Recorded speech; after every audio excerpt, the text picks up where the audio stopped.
Okay, folks, good evening. I'm sorry about the it was too late. I had to go finish up my coffee real quick, but I'm here. Sorry for that. How you doing, Gary? Glad you could make it. I got my coffee finally, and I've got one left on my Advent fishing calendar today. So this is going to be interesting. This is the last one of this one here of this series, 24 piece. Last one is right here, and it is tiny. So who knows what it's going to be like until get more people in here. Yeah. Hey, Grandpa. Yeah. I had to finish up my freaking coffee. Other than that, that's what I'm going to be talking about today, as well as something I got going on next week with the one more thing I've got going on with the Cheer County Flea Market setup, which I'm going to be doing a bug out bag. No, sorry, correction. Get home bag, Grayman style challenge with my son. I'm going Grayman. He's going just regular get home bag. So we're going to be seeing how each of us create something for $100 each. So he's going to try to record his. I'm going to try to record mine, and hopefully see what happens there. Yeah. So if you're here, say hi. If you whatever. There it is.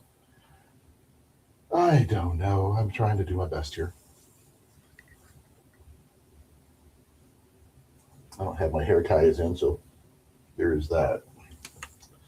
On that note, coffee is in hand. Hopefully it's going to be enough to make it through this week. So we're going to find out. I do have some other things I am going to be discussing shortly. Hopefully it'll be enough.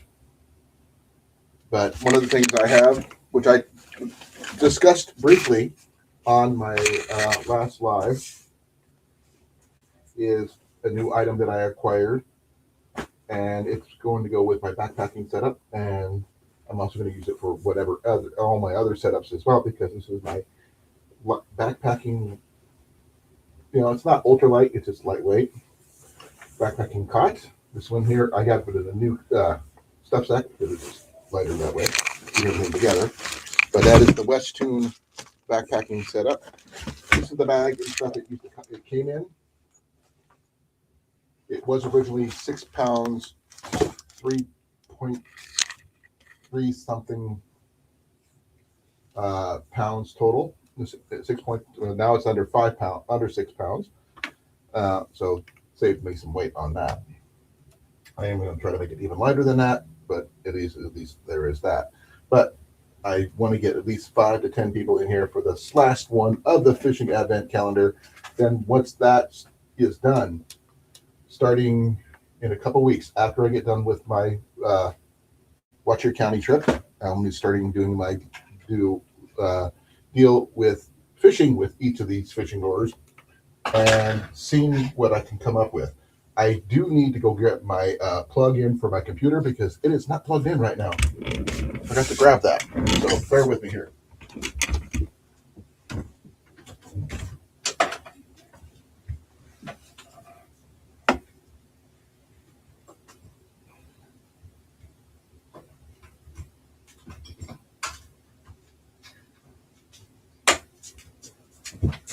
I don't want my computer to die on me.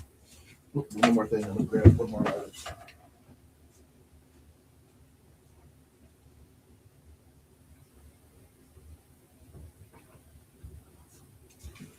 And if you can't hear me properly because I forgot to take the microphone, please forgive me. I had my microphone in, could not hear you guys, whatever. My apologies. This is Colin from Kincaid Outdoors. Yeah, was muffled there for a moment. Please forgive me. I was being stupid and not unplugging my headset. Because I was listening to something somebody was saying on something else, another channel, and my family did not want to hear that. So there is that. Plugging in my phone, my computer here. That way I don't die along my live. But I'm Colin Kincaid. This is Kincaid Outdoors, my Thursday night live, and I'm going to be doing my fishing advent calendar. And yeah, I'm sorry, but you couldn't hear me before. That's on me, not on you. And yeah, we're going to get this show on the road. I've got 2 people showing right here. I've also got the link at the top of the chat. Gary and Groundfog, thank you for coming. I really appreciate it. I'm hoping I sent these notifications out earlier today, so hopefully someone out there who's going to be wanting to come up and join me up here. So that being said,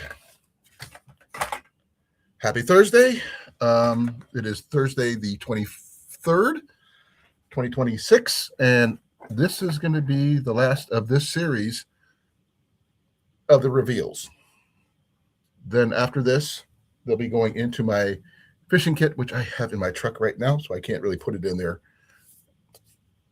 right at this particular moment in time, but I am going to do my best to do so then. So there is that.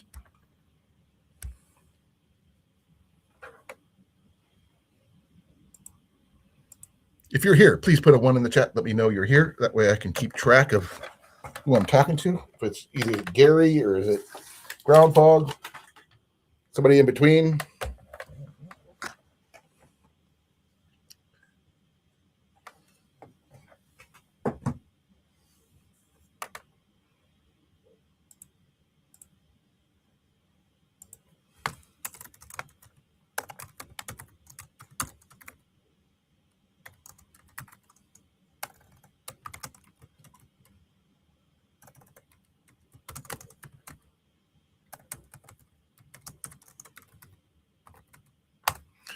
Okay.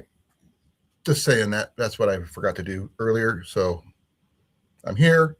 I've got 1 left in my kit to do, which is, like I said, number 24. And it is the last one. I am going to roll for Ian really quick. Hey, Ian. Let me see if I can get him in here. So when I say roll for Ian, this is what I mean, folks. I'm going to roll for my son. See, we'll get him in here. Nope, that's a 12. Maybe I can get him in here.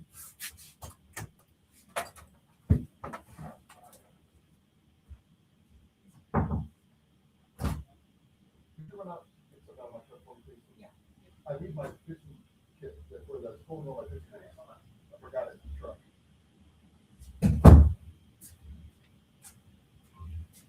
Okay, he's going to go get that. So that way, when I get this thing open, I forgot to grab it out of the truck, bud.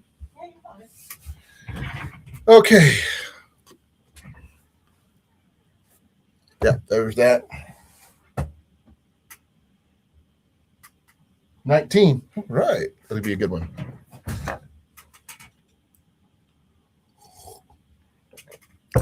That being said, hola, ¿qué pasa? Konnichiwa. How you doing? And how you doing? Little Joey action there. Yeah, we're going to be discussing what I'm going to do with these fishing lures. I am going to attempt, mind you, to take each lure once per day, record my efforts, taking into account what the lure is meant for, try to catch the fish that these things were meant for, and fishing for at least 3 hours, trying to catch the appropriate fish within that 3 hours in the appropriate place that actually has them. Some of them may be a little tougher for me to do because, yeah, no, the other one. The other one's not in there. Check Mom's trunk then, because that's not it. That's Mom's. It's another one of these. It's the one I bought from Walmart. Mom, where's your keys?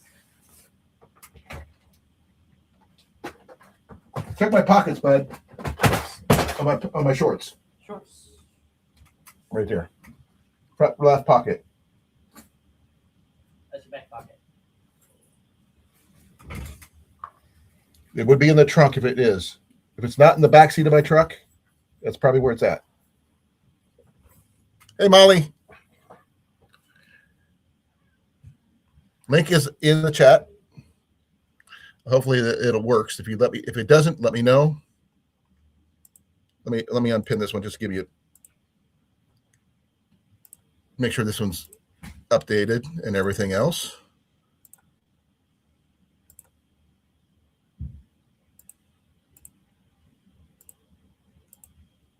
Okay, now it's pinned. So whatever that one is, that should be the locus. So I'm glad you guys are here. Yeah. Yep, you found it? Cool. Where was it?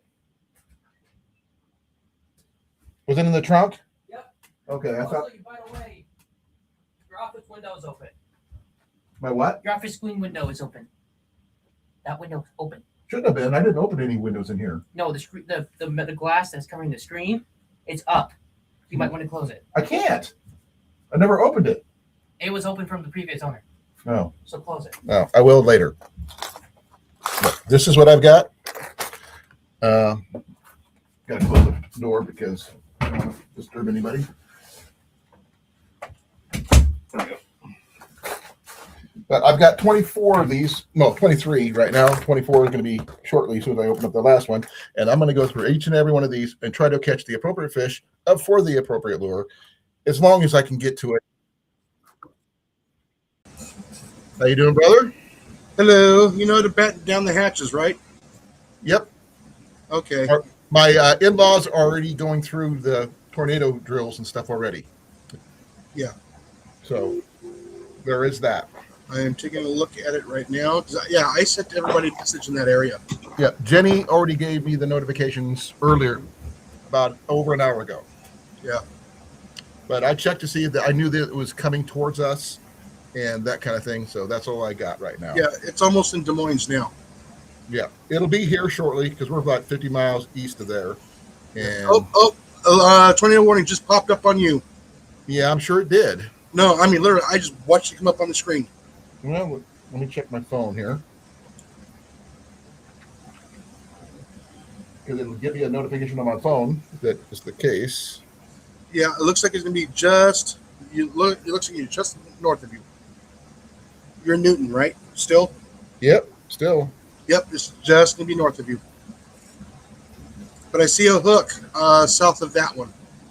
We are. Let's see here. Give me a second here. I'm pulling up.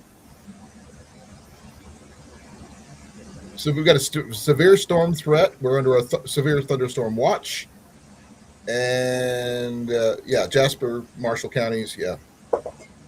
Yeah, I just watched that tornado box Until midnight tonight. Yeah, I just saw that tornado box just popped up. Yep. So yeah. This is what we're going through, folks. All that. Mm-hmm. And there it is when it's moving. It's going northeast, so it should skirt us at the very least. But The chat there. There we go. Now, okay, my chat's open now. Rob, we missed you last night. hey, Rob, link is in the chat if you want to come up. Only passing the visit. Okay, I got the last one of my series there, Jason, Okay. and that's the one right there. And I'm gonna start. Last lure Eve. That's the last one. We got 4 people in here. You wait for Cliff. Let's get Cliff up here.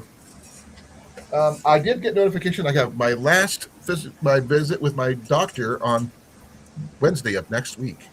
Oh. So we're going to find out what goes on with that. That's going to be, I'll give you an update when I find out.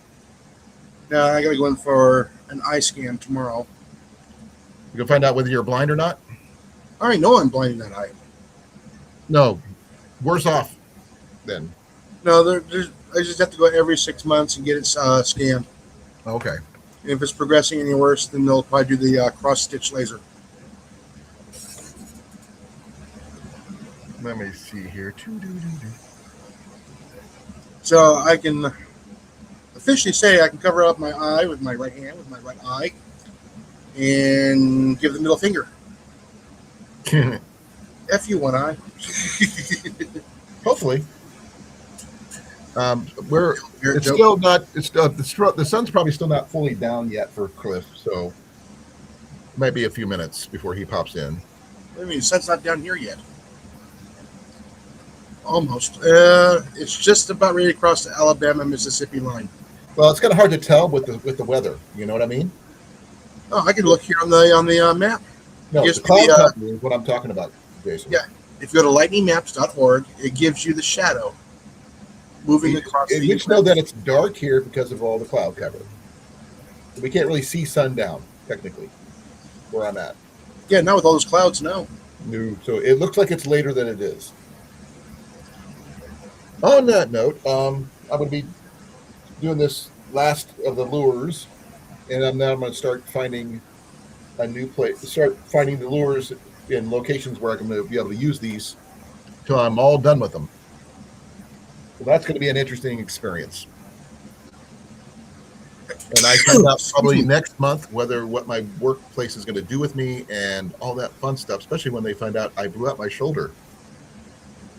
So, yay on that. But some other good news, I will let you guys know in private, not on here, for those people who know what I was Jenny and I have been trying to do. I'll tell you more about it in private there, Jason. Yeah, save all your dineros. Think what? Save all your dineros. We're going to need them. Dineros? Yeah, and all your money. Greenbacks. Your bucks. Right now, everything's so inflated, we can't afford anything. Tell me about it. So, they're not worth the paper they're printed on? Other than that, that's what I've got. I am going to be talking about the Cheer County Flea Market coming up next week, but that's about it because I'm trying to get that going. Yeah. So we were waiting on Cliff. We think we lost. It's the lightning strikes. Yes, using it in the water would be ideal there, Rob. Yes. I can almost hear his voice saying that now. But do not use them in the Thames. Not a good place to use them. Even though I think the shrimp ones would probably work. Possibly. What you would catch there, I have no clue. Besides garbage. What do you think, Jason? About garbage? Well, if you use one of the shrimp lures that I have, would they work in the Thames? And if you did, what would you catch? Who knows? That's a good question. I don't know what kind of fish are left in there because if it's all polluted and everything. It's a what? Oh, Molly says it's a crappie shoot. Pretty much, yeah. But I did do a little bit of fishing yesterday, or day before yesterday, I should say. And it was yesterday. I did a little bit. I posted the picture of where I went on my shorts, a couple of my shorts today, and I caught only a sunfish. No pictures of that, mind you. Here, let me take care of that clicking real quick. I can't hear it. I can. I'm deaf, so there's that. No, every click is a lightning strike. Oh. We're up to 4 people. If you're here, please let me know you're here. Don't forget to like, share, subscribe, and all this other fun stuff. I got one more to go, and it's been a long series with all these lures.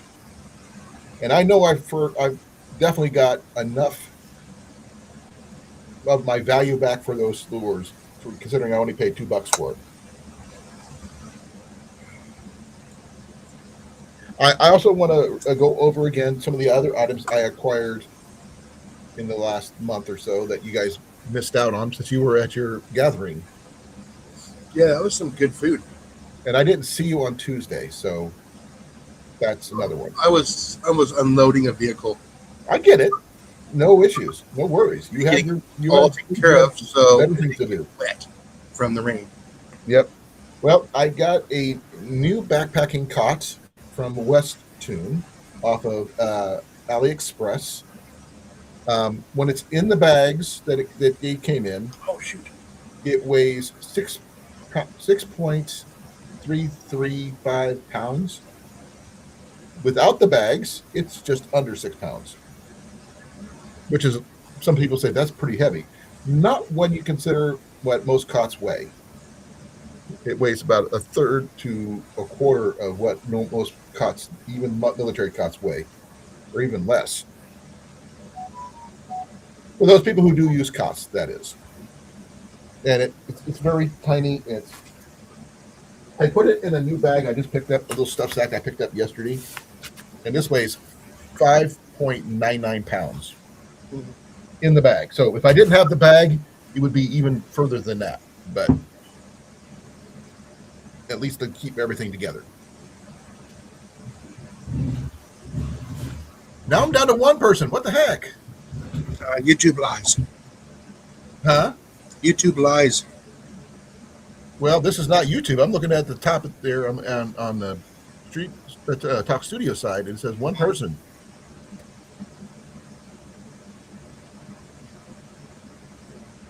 Now, I'm kind of curious what kind of fish are in the Thames, if any, if it's not too polluted, that is. In the what? The Thames. Oh, we're Rob's from. Yes. They talk about flooding all the time. They don't talk about anybody really fishing in it because they say it's too polluted. But there's got to be fish there, right? They might have the common carp. Like the American carp or something else similar? We just call it the common carp. Do they have catfish? Yes. They don't talk about catfish. Yeah, they got catfish. I did see somebody who was noodling, and they caught a catfish with a head like about a foot and a half to 2 feet wide. Well, they got the ones like I guess it's called the Somme catfish. I'm not familiar with that one. It's a species of catfish. I'm assuming since the word catfish is in the name, but I've never heard of that particular, one. I know there's a one down in either South America or Australia that is an electric catfish. That actually has it's electrical field to it, so you can shock yourself if you actually get in contact with one of those. Yeah, I do know in India they got the species called, I guess it's called the gooch. Hey Gary, welcome back. I knew it was you. He was here earlier, along with Groundhog, who always pops in. But I've had my live set up for a couple hours now. I just forgot to grab my coffee right before my live hit.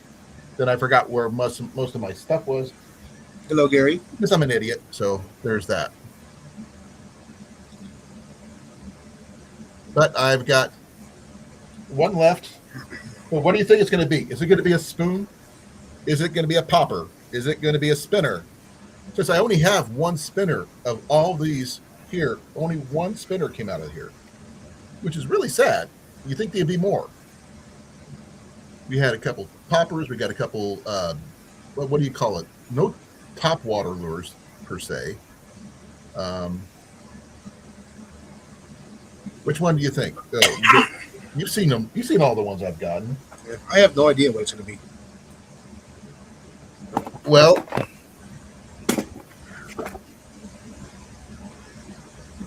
$88 degrees. I'm not sure what the temperature was today here. I didn't look. But I am going to go check on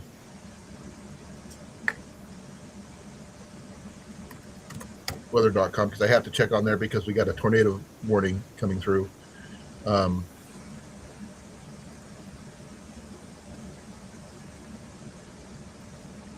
We had a high of 76 here.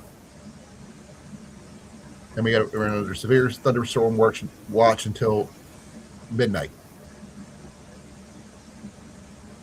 And my in-laws, we had to deal with the tornado. Excuse me. Because they are south of Red Oak, and they had a tornado go through there. So I don't know if Jenny actually contacted her parents or not, but I'm sure she'll let me know if anything happened. But that being said, Jason, any updates on your end about how your event went overall? I lost Jason. Okay.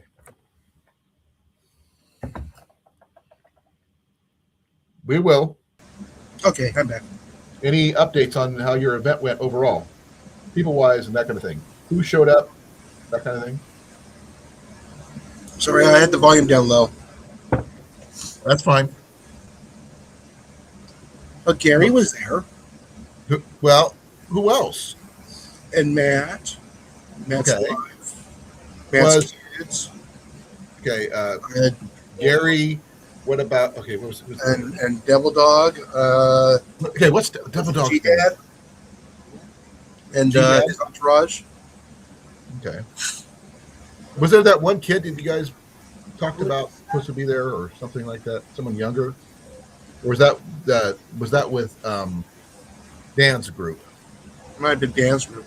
Yeah, they had a really young guy who was going to be go to We had their. about 25 people there total. Well, you said about 25. I wasn't sure who all showed up. I know Matt was there. I know you were there, and Molly was there. It was nice. Let's see. Treasure Hunter Neil was there with his wife. So Ed, we're thinking about Ed. Ed. Oh yeah, Ed. Yeah, what's this stuff? Whistle Stop Homestead. I'm not familiar. Is there more than one Ed? Yeah, there's Ed, and Eddie. Okay. There was 3 Eds down there. No, we're waiting for the third Ed to show up. Oh, was my Ed and you Eddie, or what? No, you got Ed and you got Eddie. Yeah. Now we just need to find a third person named Ed, which will drive Gary up the wall. So, where's Cliff at? Okay. Okay. Then Eddie, which is EDDY. Yeah. And then you got What? Eddie. EDDY. No, Ed with 1D, Ed with 2 Ds, and Eddie with 2 Ds Without the IE. Yeah. Then you got Edward if you want to go that route. Douglas. Or in case of my father-in-law, his name is Edgar. So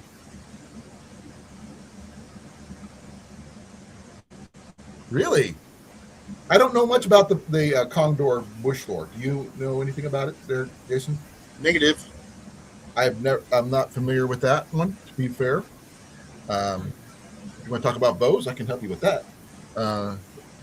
And I'm for fishing lures and air rifles. I talked to this guy over here. He knows more about that kind of thing than I do. Okay. Well, we're up to 4. 1095 steel. Okay, it's not bad. I know about 1095. That's about all I can tell you. I mean, but my favorite blade right now is not that expensive. It's something I got from Cornfed as a present, which I gave him one as well. And that is my Flissa that I am very partial to right now. It's got a really nice feel to it. It fits my hand, which is really nice. All right, now you're in the bullseye. I just now checked the map. I'm in the eye of the storm. Yes, they're going right for you. Okay. You got 3 of them, and one's coming for you.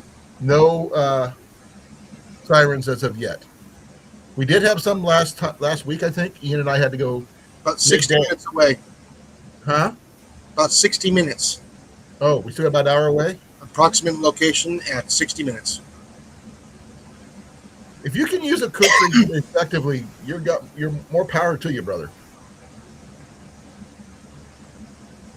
I did reread the Kukri Gurkha story the other day, where they basically brought the guy back into active duty service to give him awards he didn't want, just to retire him again. There you go. I just sent you a link right there, so you can pull up and you can zoom into where you are. Okay. And if anybody else wants to use this and put it in your favorites, go ahead. Okay, I have one issue. But I can't see underneath the storm map. So I can't tell you where I'm at. That, You know what I mean?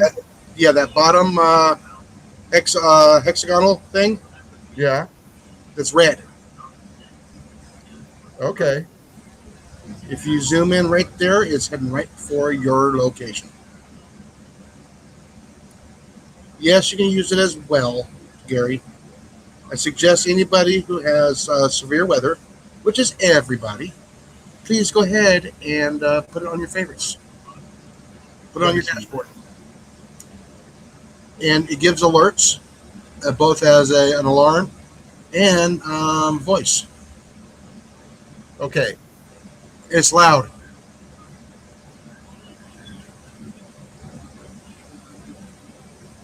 I found my location. I'm in the middle of the trapezoid. I'm like right next to the big giant red circle. Yeah. I figure I'd give you a heads up way I know before I'm Ryan there. Hall will. I wasn't sure exactly where in that whole section I was at because, That's why I said that bottom red poly.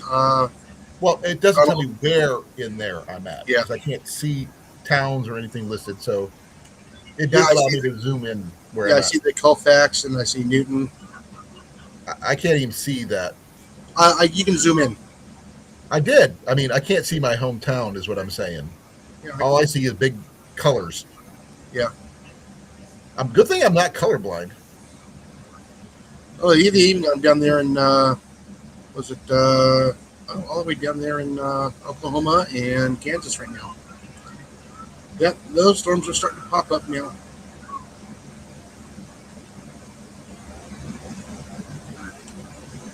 I'm trying to zoom in as much as I can. But I have to keep on readjusting the center. I keep on getting shifted off point, or I can't see myself. Yeah, Des Moines is underneath the red. Right. We're about 48 to 50 miles away from that. Yeah. In the eastern from there. Let me see here. That's street map, terrain map. Is your weather alerts on your phone? Yeah. Okay. I still have that up, just to let you know.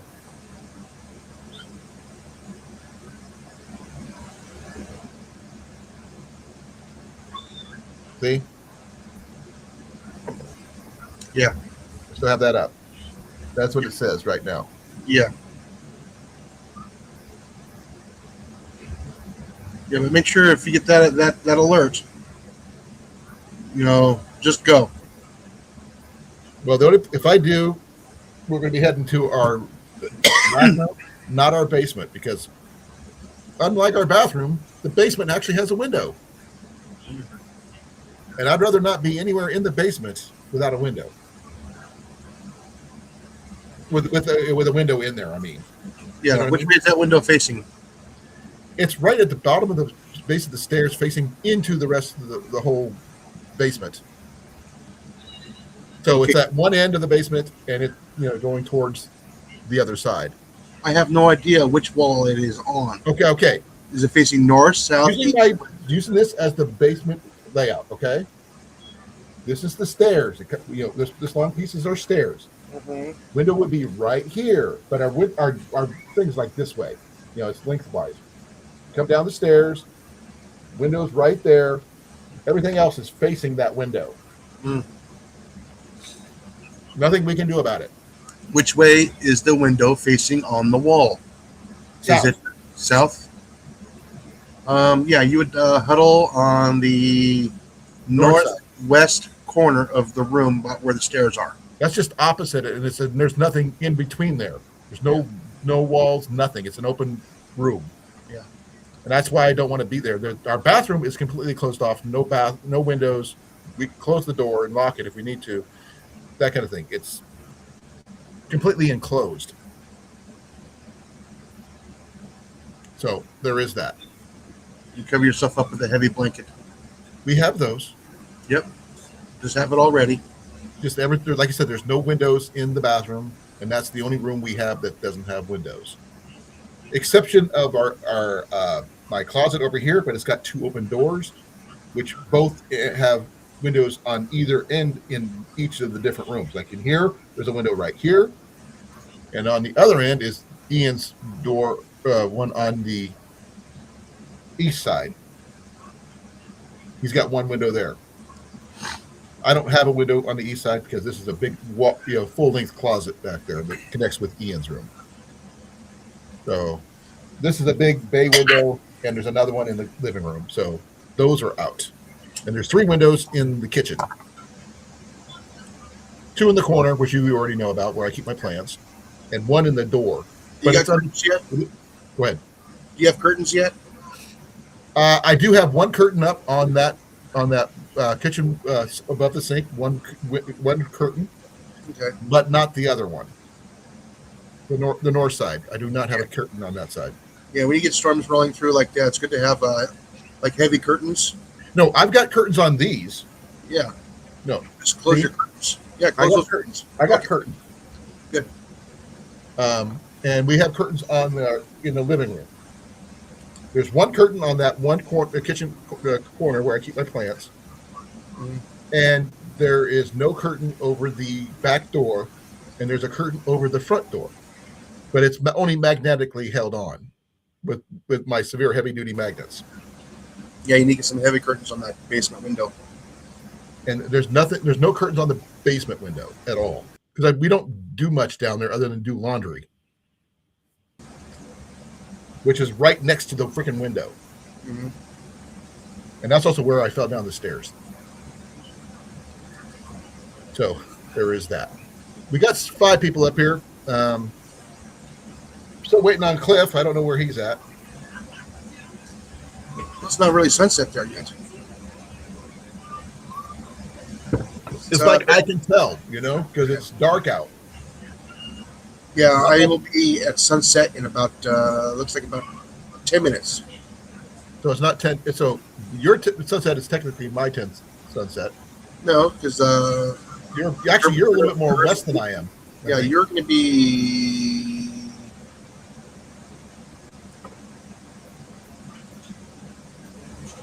You still got like 30 minutes.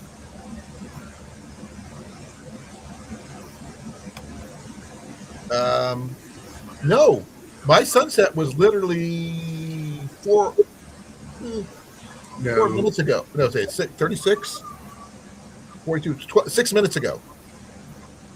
So my sunset is hit.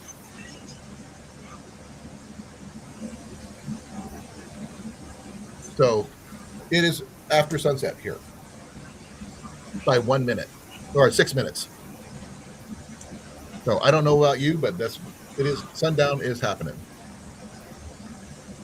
So which means he's got 2 hours before he hits his, right? All right, there we go. Alrighty, so those are the lightning strikes, folks. yeah, this is lightningmaps.org.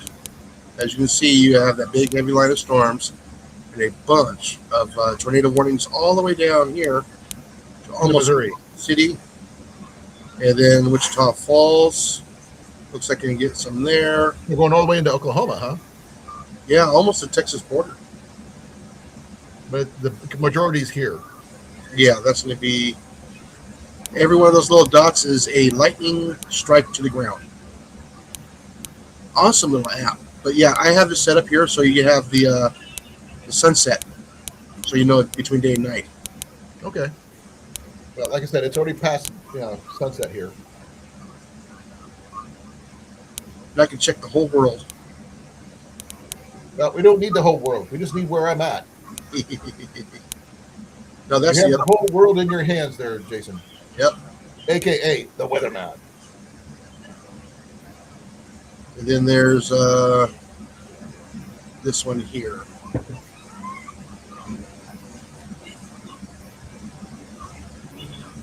And then this is the Tornado HQ. That's the one he just showed me. No, this is a different one. This is the one I posted up earlier. Yeah. But yeah, so I'm right there in that little tiny trapezoid in the middle. Yep. And then we have all of these here. That one's not on the on the horizon yet, but it might be. It might grow, it may not, depending on the case. Oh yeah. And if you look down here, you Can I survive the storm? Yes or no? We'll find out. This is the audible alerts. We got there. I got 18.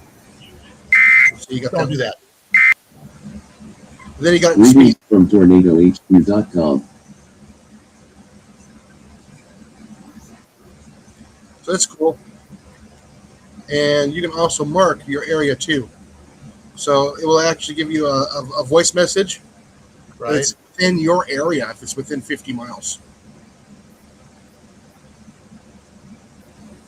And it tells you we got 10 tornado warnings, 17th. And it's now showing me that I am now in the middle of the red. On the map you sent me the link in the chat. I am now red. I'm not in the circle, but I'm red now. It was yellow. Mine hasn't updated yet. Hey Tyler, make sure Tyler battens down the hatches too. Yeah, he's on the edge though. Well, we got 5 people in here. Cliff's not here yet, but that's not on him. Oh, the other Tyler, wrong Tyler. Wrong Tyler, not Woods. Air Gunner Tyler. What's going on? Okay, folks, let's just do this. Yeah. That was a G sharp, I think. Oh no, my stomach's been upset all day. Okay. Well, this is the last one, folks, right here. I don't know what it is. This is the last one of the 2024 Avid Fishing Calendar lure thing. And let's see what we got here. Where's the number? That's number 24. Ah, he's so dramatic. That's empty now, see? Empty. Okay. A little elastic. How am I not surprised? A spoon. Yeah. Not my cup of tea, mind you. You just go to the end of the dock and just drop it down, up and down the water column. Well, this is pretty much like just a repeat of another one. Yeah, that'll work. I'll catch crappie on that one. I've got quite a few of these, actually. I got like 2 or 3 of these of this style with this design. And you'd think they'd be something a little bit more flashy, you know? But it's gold. Yeah, I'm not a big fan on gold. I like silver better.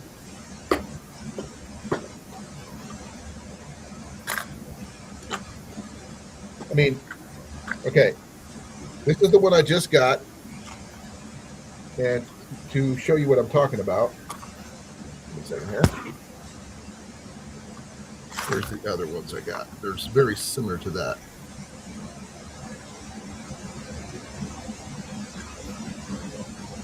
This is another one. This is not the same one, but this is silver. Same exact thing. Only thing is one's silver, one's gold.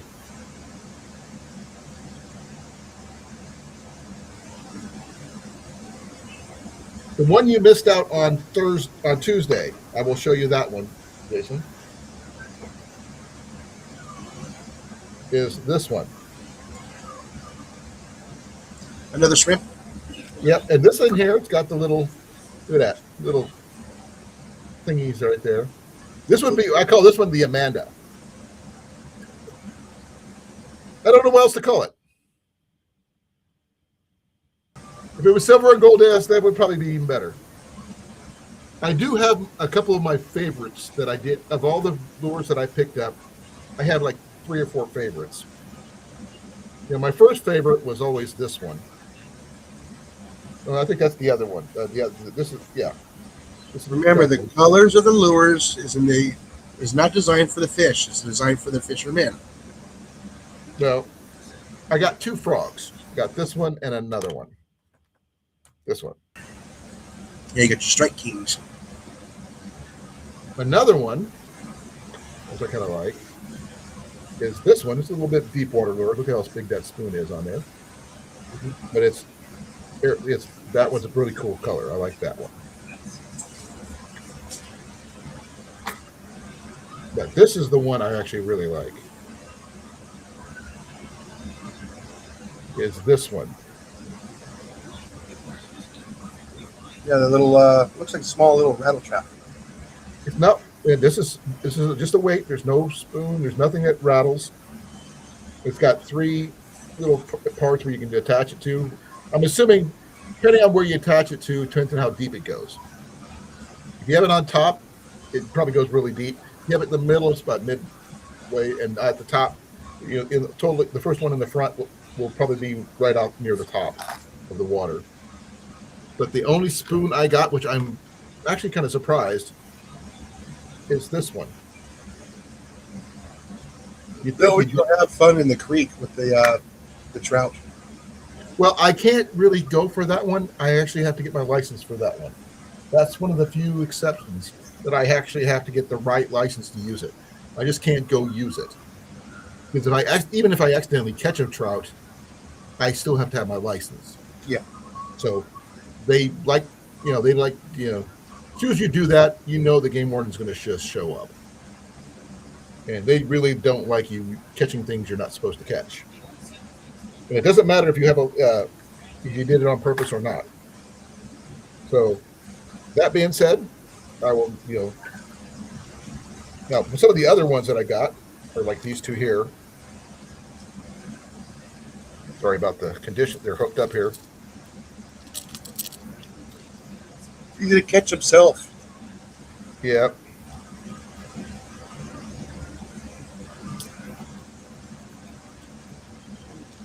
This one here, which is kind of cool. That one's a rattle trap. You can hear that one. This one's another spoon, but it's more shallow water. Not as deep as that first one I showed you.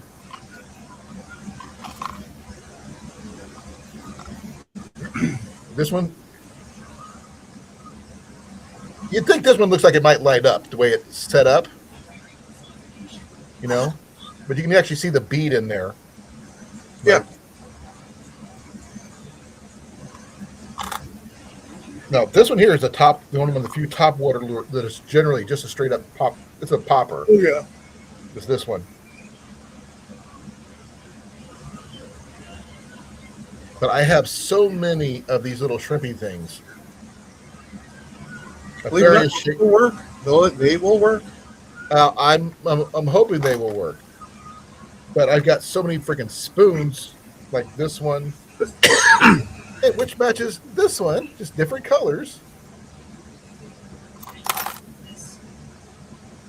Just got to figure out what I'm going to be doing with each and every one of them. I am not a fisherman who does this normally, so this is why it's going to be an interesting journey for me.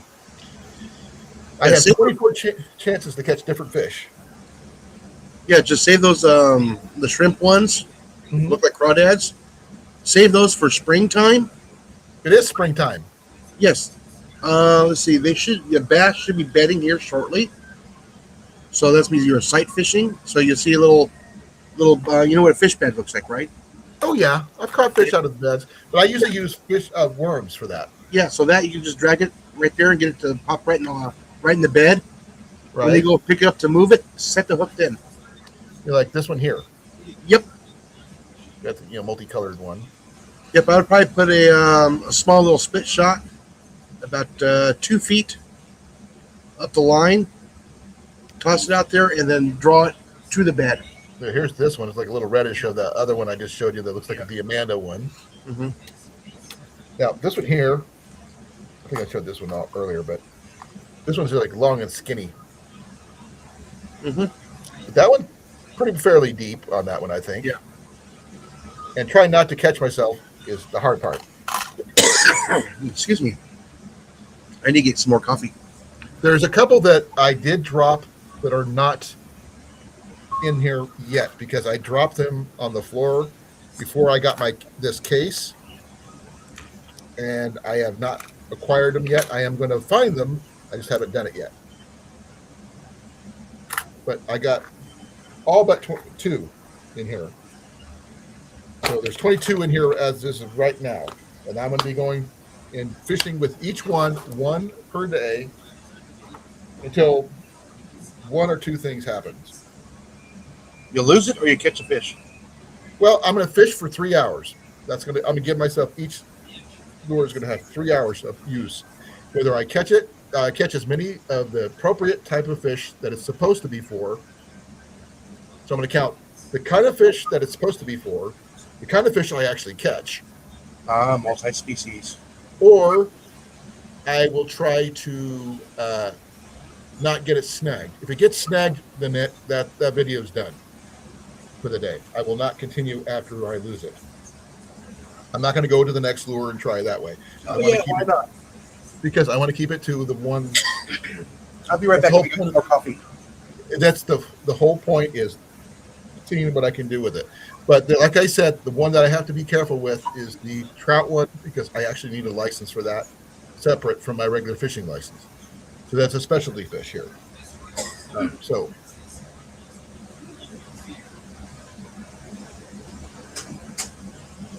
I'm not catching humans, just fish. Hopefully I catch people on here who are going to watch me do this. But if I can catch the appropriate species or the type of lure that it's for, Jason said I can call myself an angler. I don't believe it, so I don't believe I can do it. But it's going to be fun trying. I mean, I'm one of those guys who gets happy with a hook and bobber and a little fish worm. And I'm perfectly happy. I can catch a ton of little ones, and I'll be perfectly happy with that. Now, does that put food on the table? No. Do I catch big ones along with the little ones? Yeah. It's not often. But I do now have almost a complete set of fishing lures. So what do you think, Jason? I still think you should be fishing every one you can. Nope. Because I want to make as many videos as I can, and I can't do that if I use them all up in one. You know what I mean? Can't keep track of which one actually caught really good fish. You know, actually keep a chart of did it catch the species it was supposed to be meant for? Did it take me a long time to do it? Also, some species may not be where I'm at, like for walleye or pike or gar. May not be in my area where I live. So that might make it a little tougher for me to try to travel to get to where they would be. So that's nothing I can do about that. But I'll try my best. Because if it's made for a gar or pike or something like that, there's no pike in my area. That's more of a northern. I'm not aware that you don't have any pike there. No. In my area. Yeah. There's some in northern Iowa, but not down here. The ponds and lakes that I have near me do not have those. Now, would Rathbun have them? Probably. But I'd have to double check which species are available. I would go to the DNR website and check what the species are available at every lake and then plot my route accordingly. Open face. I tried a baitcaster, and try to do a baitcaster left-handed is near impossible. They make left-handed baitcasters. You know how much those things cost? Yes, I know, and I pay them too. I don't. I'd pay that kind of money for a bow, but not for a fishing reel.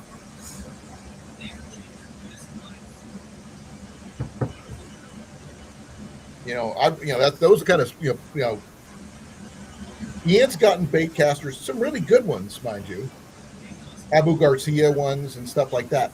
But they're all right-handed, and he's right-handed, so it's not too hard for him, but not for me.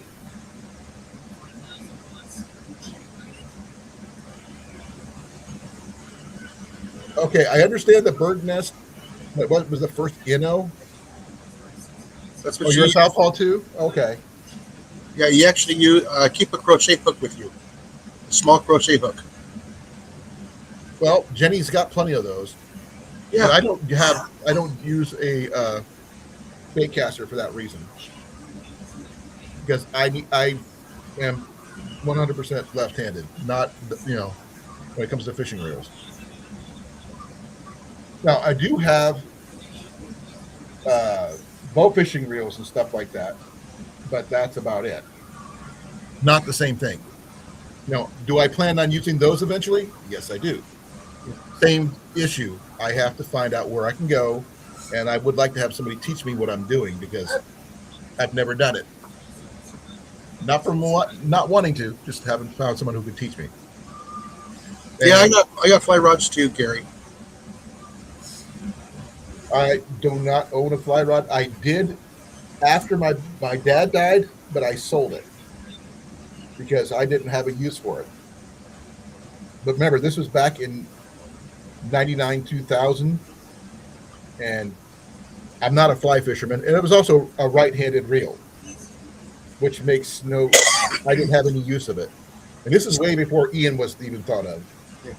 See, now that's the weird thing between right-handed and left-handed reels. I am right-handed, okay, but I have to have my my handle on the left-hand side. I don't know. Because I like to use I'm ambidextrous, but I'm predominantly right. Right. Okay, right is my power arm. That's the one you want to hold onto the rod with. Right. Okay, and you use your weak hand to reel it in. So left-handed people should be using a right-handed reel. Nope. Right-handed should be using a left-handed reel. That's the funny part. Yeah. Oh, that's cool if you can tie your own flies there, Gary. Yeah. That is I mean, I've seen people who do it, and it's an art form. It's like people who make their own, do their own fletching and stuff like that on their arrows. It's meditation. It can be. But It's meditation. Okay, for those people who don't realize, for me, the guys who make their own fletching and put their cresting on and all that stuff, to me, that's meditative. I really get a kick out of that. But that's about it. But I may try to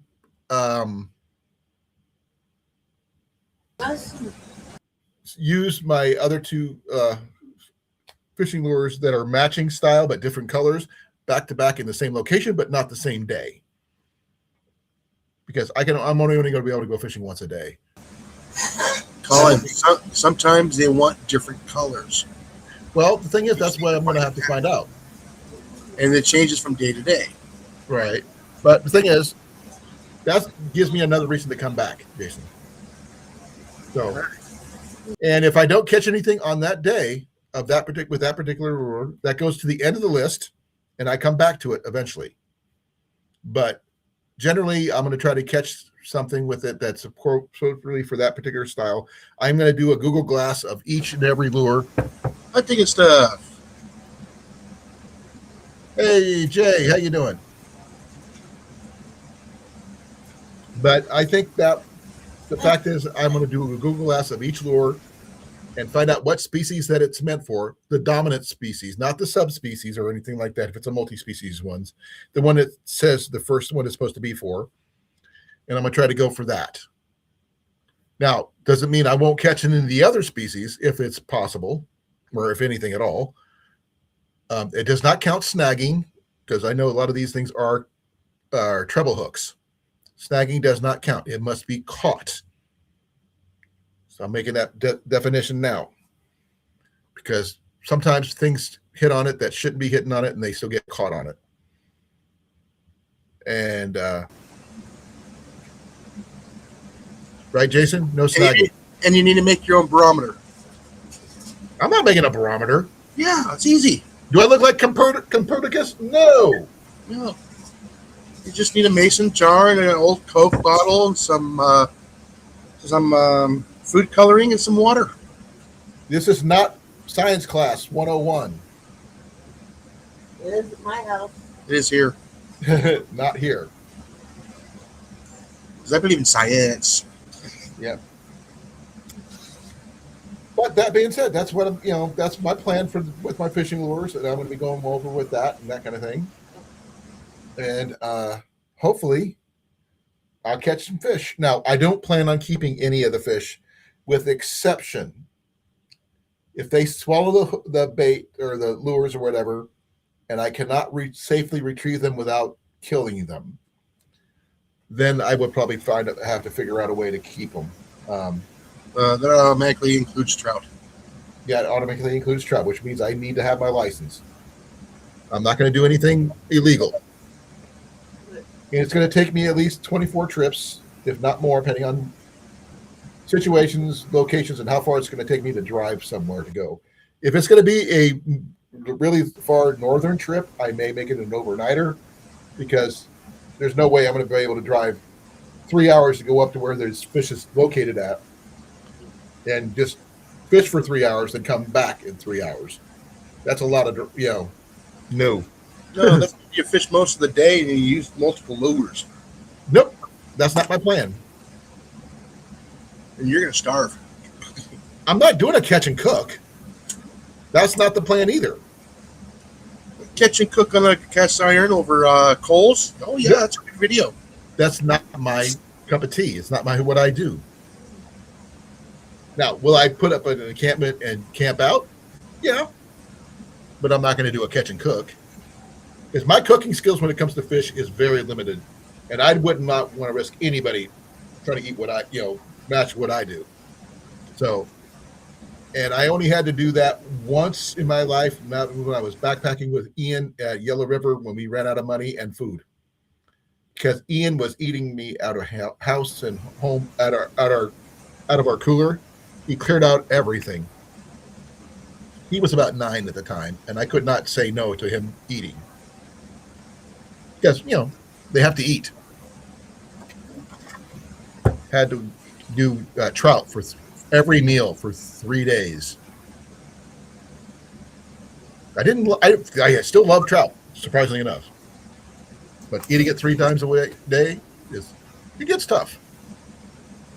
Go through a lot of butter. That's when you change recipes. That's what I had available, Jason. Yes, I know. I had, I cannot believe it's butter squeezable. That's all I had left. It's time for him to arrive. Welcome, welcome, welcome. He who was late to the dinner table. Yeah, better late than never. Yep, he is here, though. Link is in the chat. Come on up. I showed off the lure already, the last one. It's a copy of another one. You've been here. That's not fair. But of all the ones you've seen that I acquired, Jason, which one do you think it would work best? The jerk baits. The what? The jerk baits. Which ones are the jerk baits? You remember, I don't know the terminology. You gotta jerk the bait. Which one are those? The ones that have the lips on them. There's the popper one, which I know The what divers. that one. No, that's the top water. You use that one first thing in the morning at sunrise. Okay, if I happen to do an overnighter where I need to do that, then I will do that first thing in the morning. But there's no way I'm going to be able to drive and get there in time for that unless I camp out. But that's the only top water lure that I have, actually. I think. No, wait. I think there's another one, but I'm not sure. You're going to have to correct me on that one, Jason. Give me a second here. Going over my list.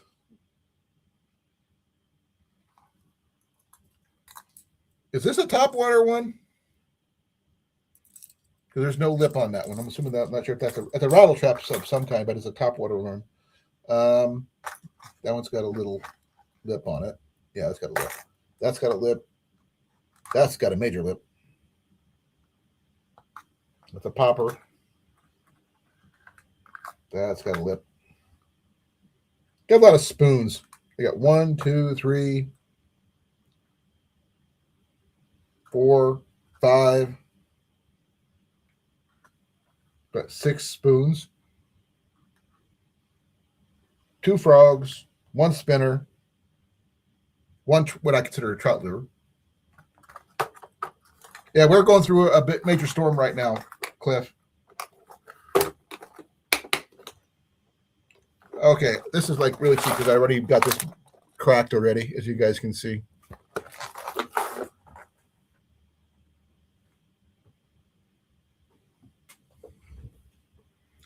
But I do have some stuff I was going to show off that I acquired recently that you guys might get a kick out of. You might not. I don't know. Give me a second. I got to go check on one thing in the living room, see if I left it there or not. Ah, frack, my knees. One moment.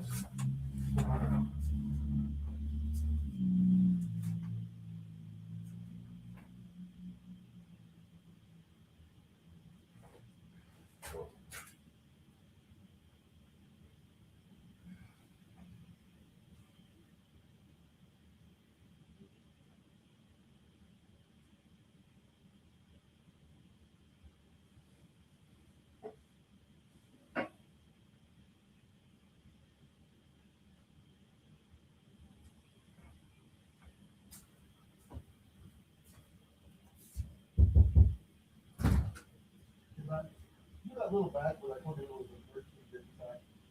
Where did it go? This one I took out of the bag. Is he running? Oh, update on radar. Here. Give me a moment.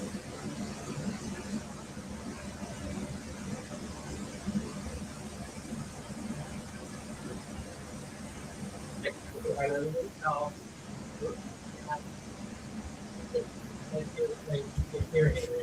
Okay, I know mine's always in.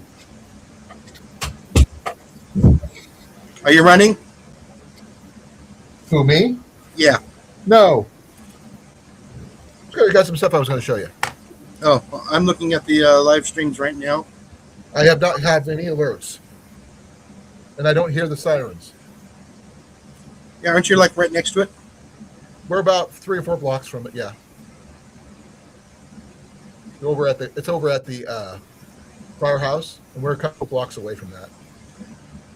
But this is one of those little emergency bivy You sacks. should have rain and wind right now. Well, I can't hear anything. But then again, I have bad hearing. So there is that. This is just one of those simple little bivy sacks you usually see from Amazon and stuff. Paid $1 for it. Not bad to have. I mean, it's not as good as this one, but it's pretty the same thing. This type of the SOL is a little bit better quality. I did acquire one of these, Jason. And What do you think? you don't touch it with your finger.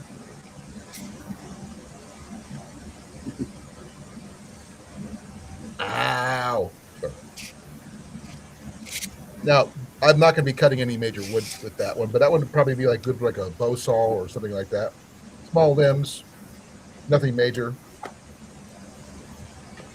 But one of my bigger items, which is right here behind me, which is this chair right here. Yeah. That is my backpacking chair. Oh, you work at a junkyard? Oh man, you get to see all the cool stuff that comes in. I seen somebody who went to the junkyard. They found a sailboat, not a tiny little sailboat, but a full-size sailboat that somebody brought to the junkyard. It had to be some person who was mad at their significant other who dropped it off at the dump. Yeah, I'm surprised Gary doesn't have any videos up yet. No, it's up to him whether he wants to or not.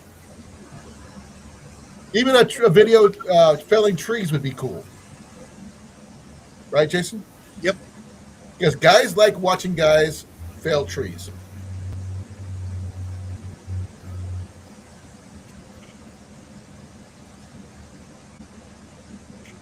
Sorry. If it was something major going on, we also remember my route in front of the house is the major emergency route for the town. It goes from the police station, which is like 2 blocks over this way, and the hospital is like 3 blocks the other direction, down that way. So, and they all pass in front of our house. And the radio station is literally next door.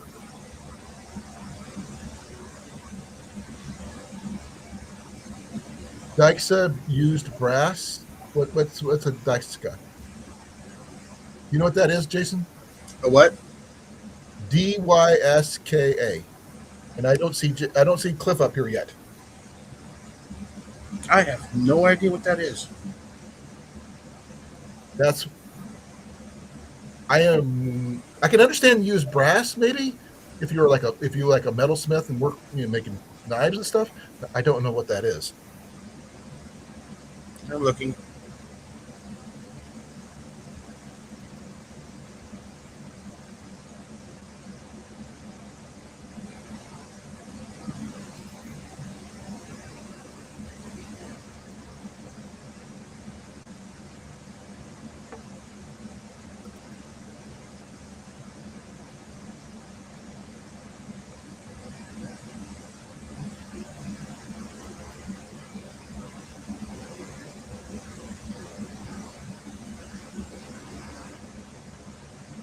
It says here it's a rock band from Norfolk, Virginia. Used brass.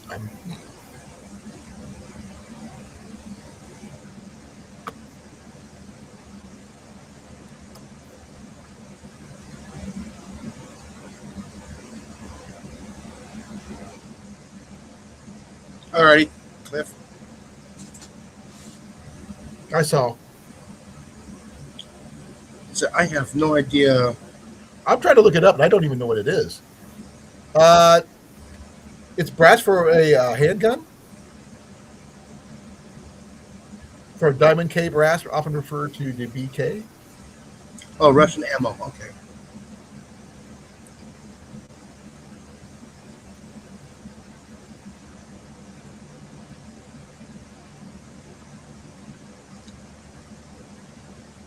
I don't know anything about that kind of stuff.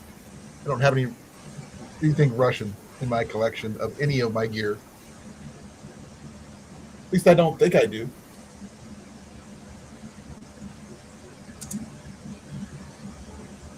I've got whatever the Gondorian, Strider sword is. I got a French sword right there. I've got Okay. Without the Y, I see it now. Dishka. Dishka. Dishka. It's the Russian equivalent to a 50 cal. Okay. Yeah. Now, as soon as I put it in the Russian ammo, it clicked. I got the part where I knew it was ammo, but I didn't know it was Russian. So. Yeah. As soon as I put it in there, I brought it up, and it said then I put it in DSHK. Then I recognized it. Now, you just got 2 of those, or did you find a whole bunch of those? Because when I go hunting stuff, I find brass all the time. I've got like several casings of 9mm and 7.62 and all this other stuff that people shoot at shooting ranges and stuff that we collected to give to Scott, because he's got a friend of his who reloads ammo. He needs the casings. And hey, I got it in my truck. Yeah. Well, anyways, it's the Dishka is the Russian version of the Modus. Oh, okay. I'm familiar with that one. Yes. And now, not familiar. I'm heard of that one, I should say. Yes. I know that one was a heavy duty deal. Sorry, it took me a few moments to run it through my files to figure out what it was. Yeah, your metal click, file Yeah. cabinet was just going. Yes. Yeah, I don't. That is not my cup of tea. Generally, I don't. I only have 2 firearms to my name. To be fair, Ian's got 2 arrow rifles and a 22, which he purchased on his own. So that is no. Actually, he's got 2 22s, but one's arrow, one's not. We can use this. We do.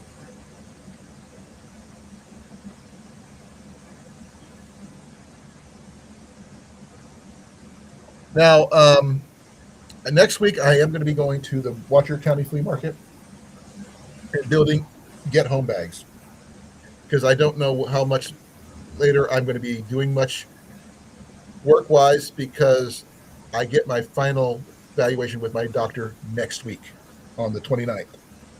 So what happens after that, I don't know. But I do know they're going to pay me for all the trips I have to my doctors and stuff like that and all that fun stuff. Now, Gary, did you tell that gentleman I'll buy that for $1?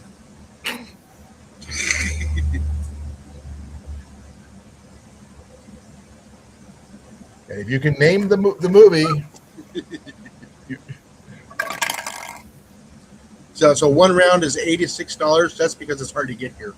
now is it a full round or is it just the shell? No, he got the empty shells. Okay, the casings. Yeah.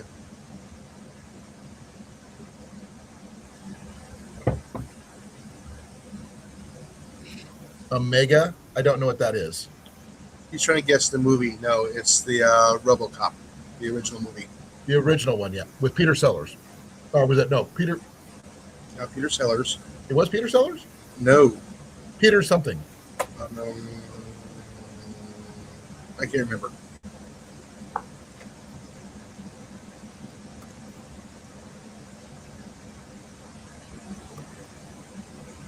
Peter Weller.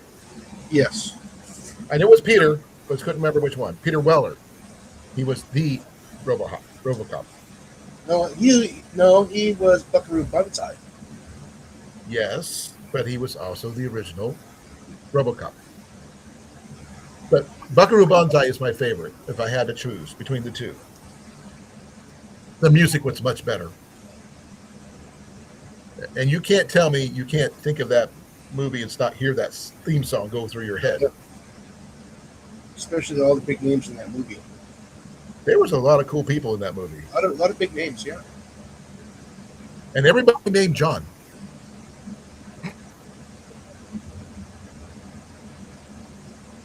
And John Big Booty.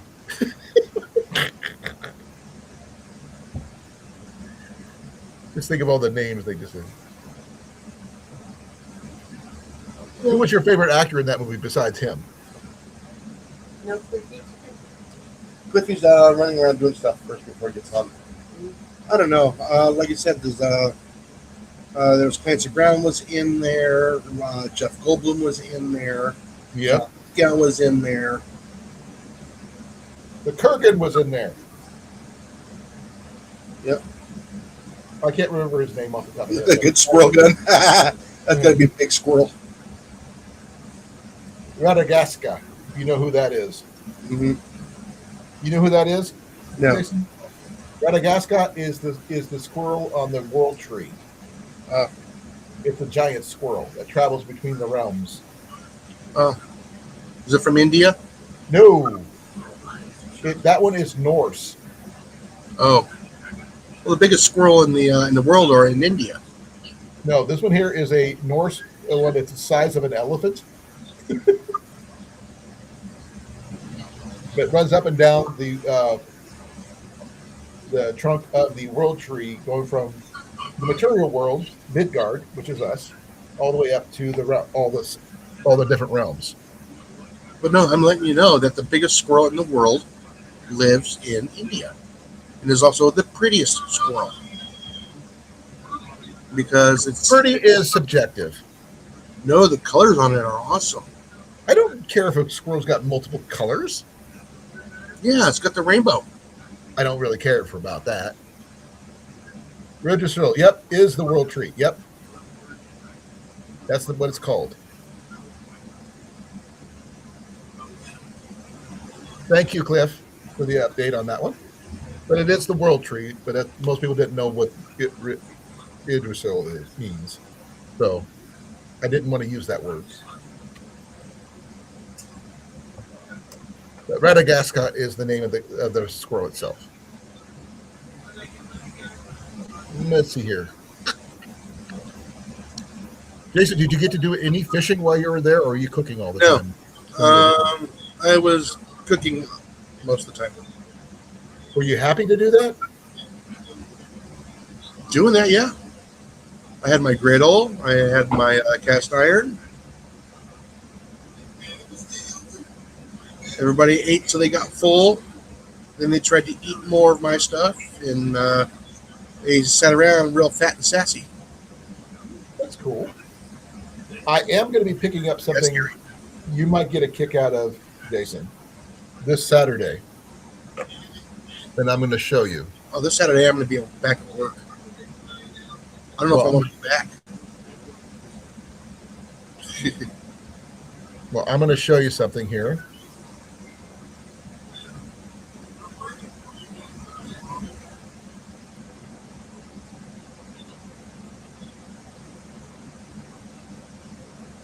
Still waiting for Cliff to pop up.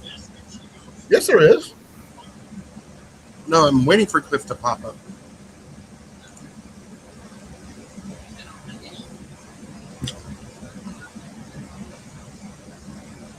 I put it in the chat again, just in case you didn't see it the first time. But I'm going to show you something that I am. Well, let me see if I can get this to come up. There we go. Let's do that.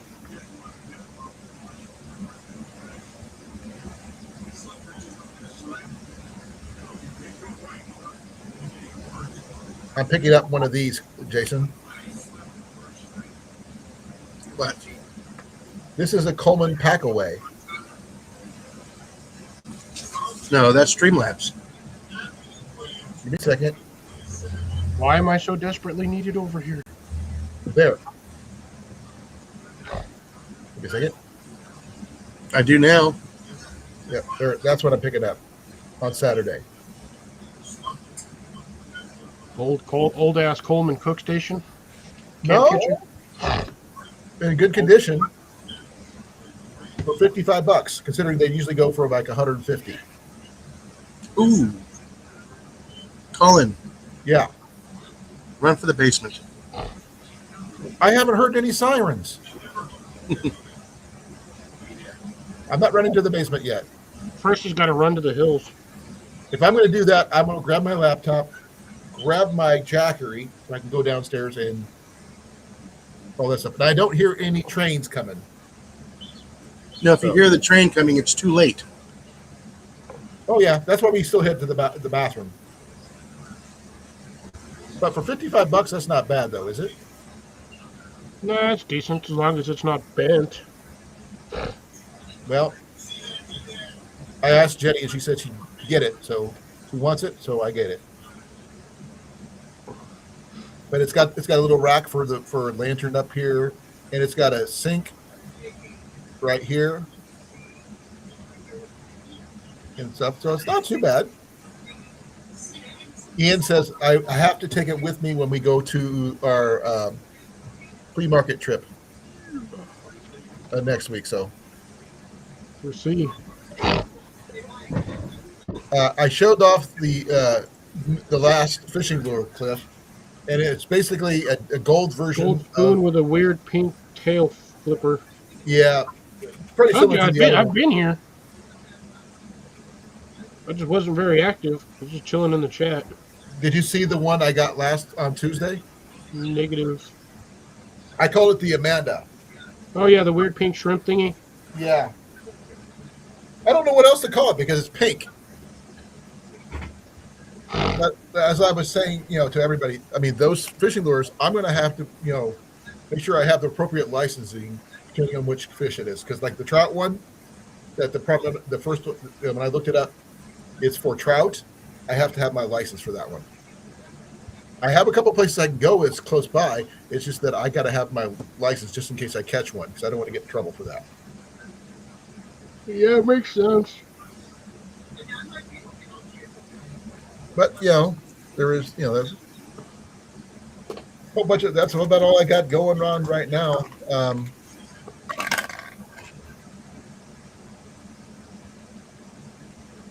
So I will tell you, you and Jason offline, Cliff, about what's going on with Jenny and me. That's really, really cool.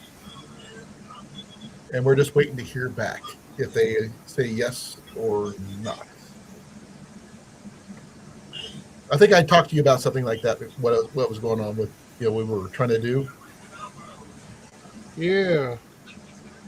It's still in the works. We're just waiting on one more piece of paperwork, and if they approve it, we're going to move forward from there. Which is going to be pretty sweet for us, anyway. Nice. That'll be good. Still the same property? Still the same. No one else has offered any money for it. They would have. They're trying to lowball them. Every one of them tried to lowball them. We're offering what it's worth. Because to us, it's what we're offering is worth the money we want. Because we're not going to go try to lowball anybody for something like that. Oh, yeah, because it's a good parcel. It's not huge by any means, but it has everything we need. That's the big thing.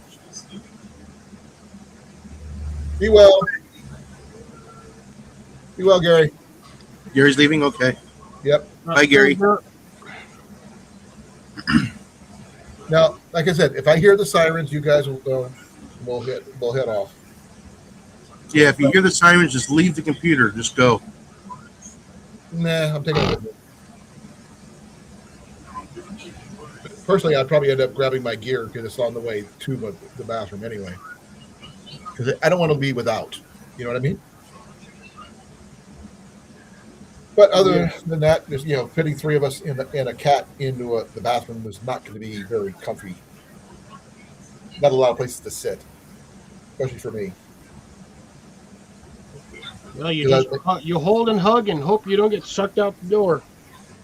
Well, we just hope that it doesn't do a repeat of Dorothy. Yes. We don't want to end in Oz. If we do end in Oz, I'd look out the door and see if I can find Amanda. But that's about it. Just think, you would be the giant in Munchkin Land. I don't think so. There's a lot of people taller than me. I'm short. You already know how tall I am. Munchkin Land. Huh? Said not in Munchkin Land. No, the Oz I'm talking about is Australia. That's the only Oz I know. That's real. And if I actually made it there, that'd be very Ozzy funny. Smith. And Ozzy Osbourne. Oh, you're welcome there, Gary. We'll definitely Is Gary welcome? I don't know. Yes. Some days I wonder. It's not that other. It's a different Gary, I think.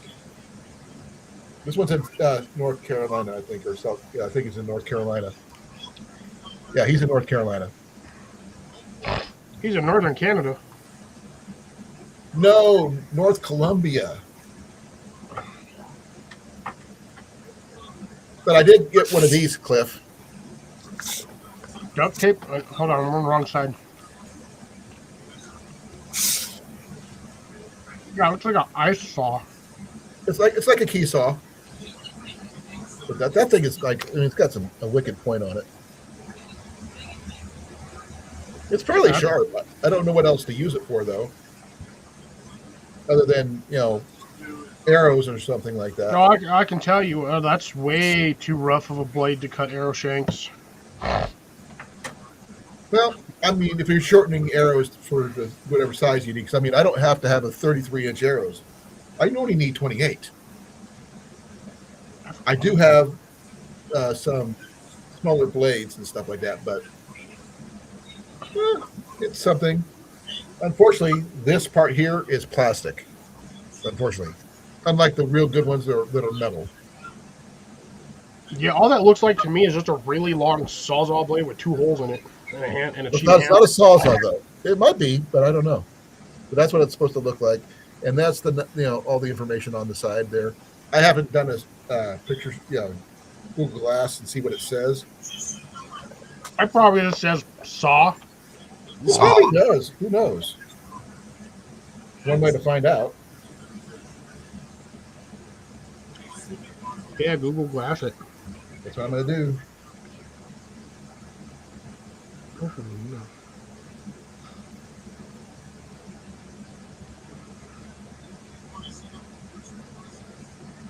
It says Puru Susu. Susu. Snoo snoo? I don't know what that means, but Guru Sosu? So? Probably the company, it's part of the manufacturer. Most likely.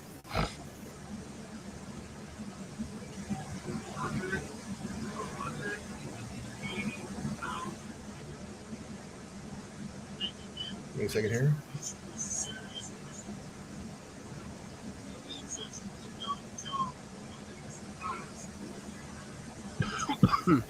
Okay. Dude, I got flattened. That didn't work out so well for me.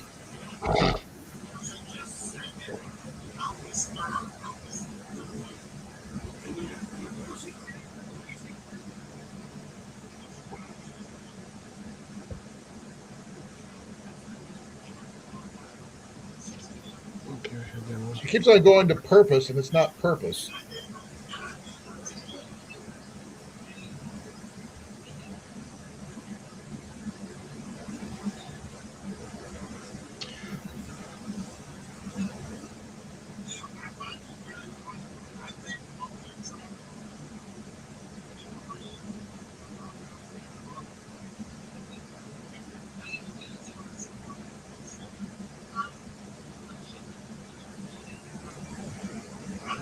There we go.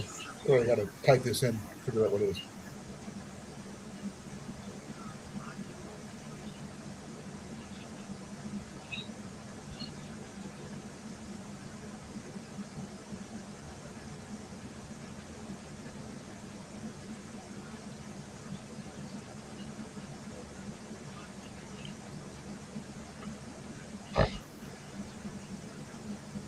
It says there's no recognized English translation.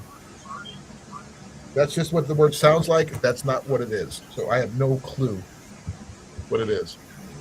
Now you take a picture of the writing and then I did. And that's what it translated to. And that doesn't tell me what it is. Yeah, pretty much just translates the handsaw.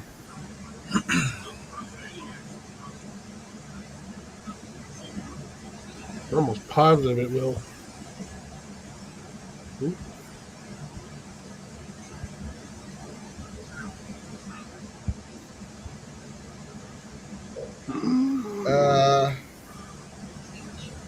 Oh, it's a pruning saw.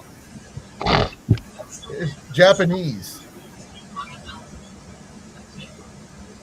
It means puru and su, which basically puru means prune or pruning in Japanese.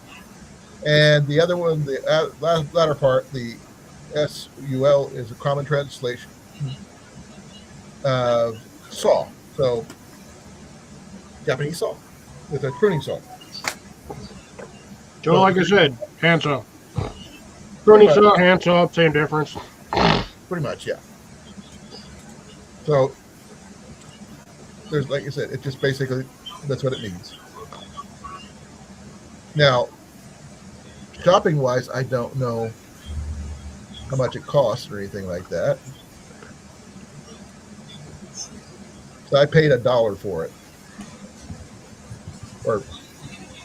So that's all I know.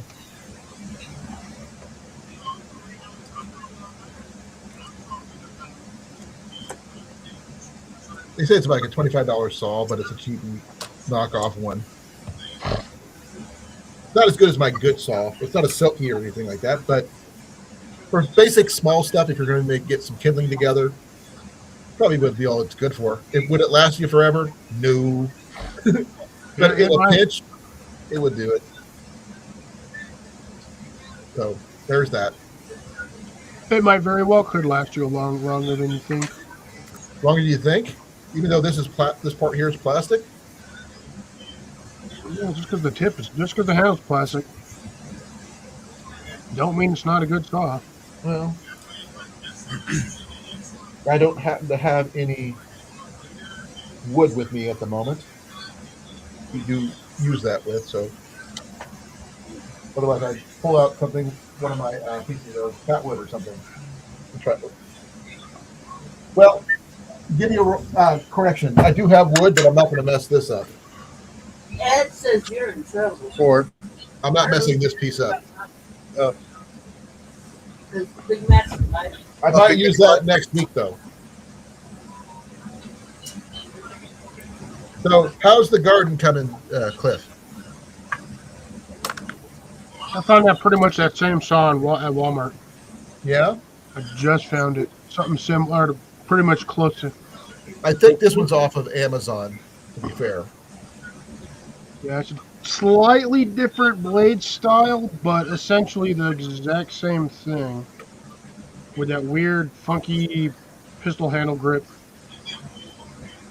I found it. Closest thing I could find, to be honest. Figured I'd look at it. To answer your question, pretty decent. Windy day, so I didn't get as much as I wanted to get done. Right. There was that. Kind of sucked. Watered everything again, though, because hot days and wind equals sucks out all your water. Well, I bet.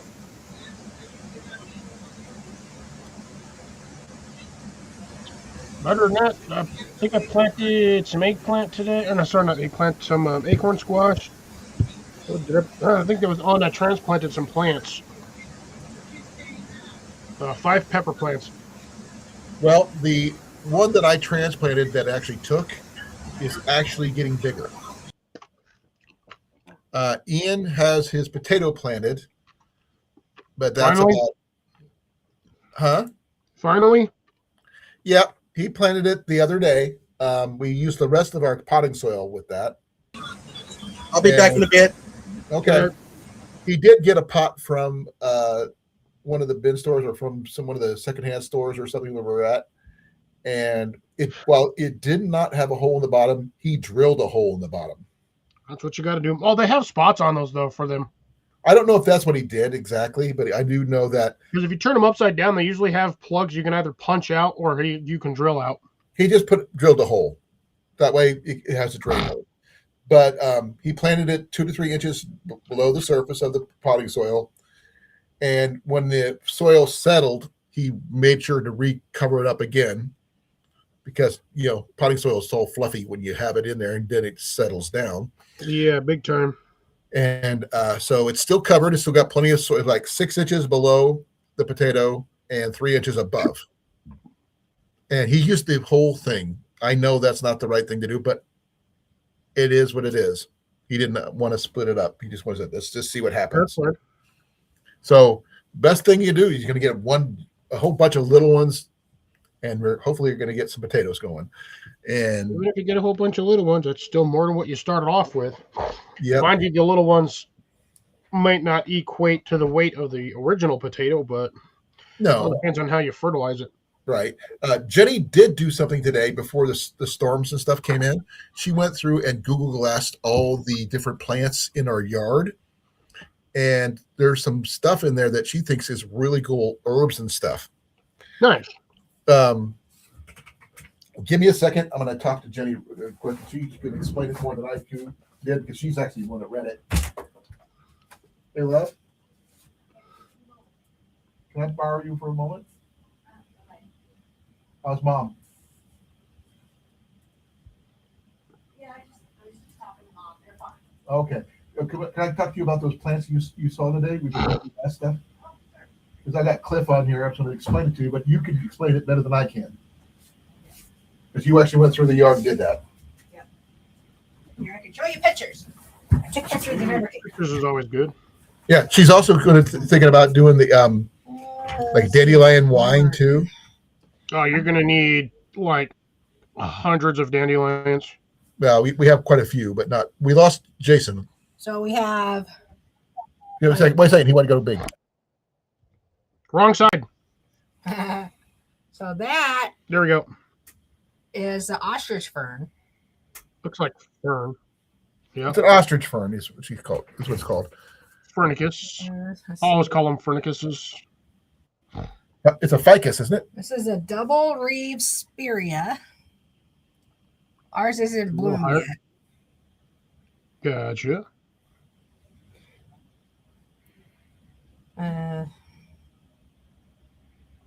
We have a Japanese quince. It's the big A little bushy higher. yard. Hold it up a little higher. Huh? There's the camera Oh. right there. Is that big bush back there? The big bush out front. Okay, the one with all the we get the butterflies in. That's where all the birds are sitting. And that's where the butterflies go. We got a We're also with the milkweeds back there in there too. woods. Whoops. Nah, go on. Right there. Here you go. A woods rose. Nice. Yep. That's where we get the rose hips from. Yeah.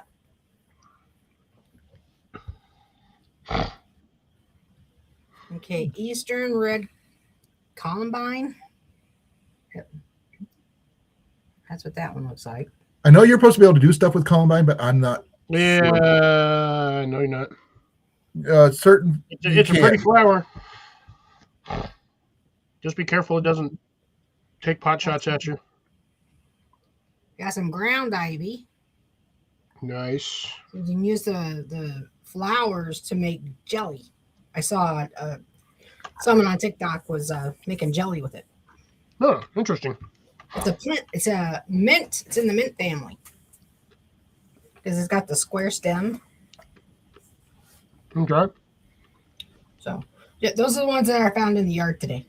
Not including the dandelions. Nice. Not including the dandelions. Save the seeds off the dandelions. That way you can plant them some more. So when they turn into the puff balls, take them, cut them off, and save the seeds, and then plant them everywhere. We really don't want to do that. You're gonna need it if you want dandelion wine. No, she's thinking more of the jelly and stuff like that. Well, there's no reason I can't do both. Well, we have to wait till we see what our new All place allows us to do. Talk to you later. Yep. Thank you, Jenny. But that's she's the one that went through all that today and everything else. That was awesome. Yeah, like I said, she went through for about an hour. She went through the yard today, and she was suffering from a major migraine until I got her some new medication to help her deal with that. But she saw the flowers, and it helped her deal with the pain. Nice. that Cut her makes any mind sense. off of it. Yeah, and that which has turned out to be really good for her. And she's went through all the flowers and everything in the yard and everything else. So if that makes her happy, that's what makes her happy. We did find out that the place, that little shed in the backyard of the property, which I showed you the picture of, Uh-huh. that little building is another storage shed. Oh, okay. And it's been locked the entire time, and it's newer than the other parts of the whole property. And we don't know what's in there. Does the owner know what's in there? Maybe not. We don't know. We do Assuming know. you're actually allowed to use it. Yes, it's ours. It'll be on the property. It's part of the property. It's in the yard. It's all that stuff. It was just a storage shed. It's all we know.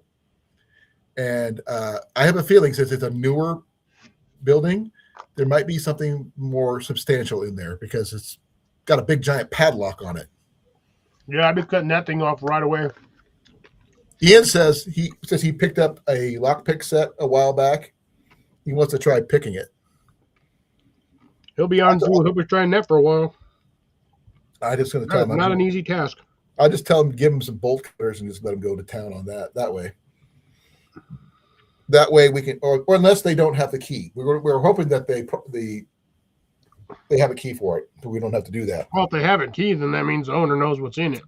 No, the owner is absentee. Basically, they left everything in the house as is. Ooh. And the people handling the sale of the place they had to clean it out to make it presentable for us to go through and all that fun stuff. I'm hoping, since it's a newer building, they might have like a generator or something in there. It could be. You never know. Which would be really nice as a backup type situation. Yeah, definitely, especially in a power outage. A good Dremel tool will do that, Dan. And welcome, by the way. Dan's in here. Good Yeah, he just evening, came in. sir. So will a hammer. Actually, if you do it right, you can actually use 2 wrenches. Yeah, if you do it right, you can use a funky shaped little piece of aluminum, just slide it in and twist, and it pops open. Well, Ian's got the lockpick set. He said, "Dad, let me go to town first." He'll be at that for a while. If he's never picked a lock, he'll give up after about 10 minutes. Well, I'm hoping they have the key so we can just go in there, open it up, and just, they left a lot of stuff on property that they didn't, mention before. Until we opened up the garage, and there was a riding lawnmower and a grill Nice. and Playboys from 1983. Ooh, those are some good ones. Just saying. I'm just saying. A big box of it, but the roof is like got holes in it. There's a big hole in the side of the building where I think a raccoon or the dog they had a dog that, basically chewed its way out.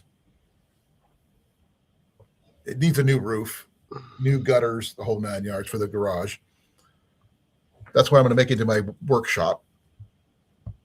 And I want to use, since we're replacing the windows in the trailer, you want to use some of the trailer windows for windows in the garage. Gotcha. To add more light. And I also want to put in a wood stove. Because I don't want to have to worry about putting power in there yet until I can figure out more. Uh-oh.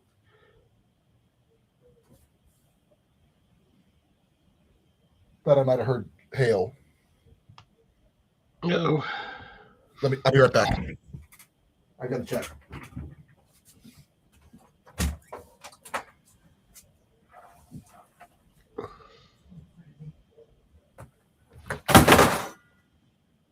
As he falls on his butt.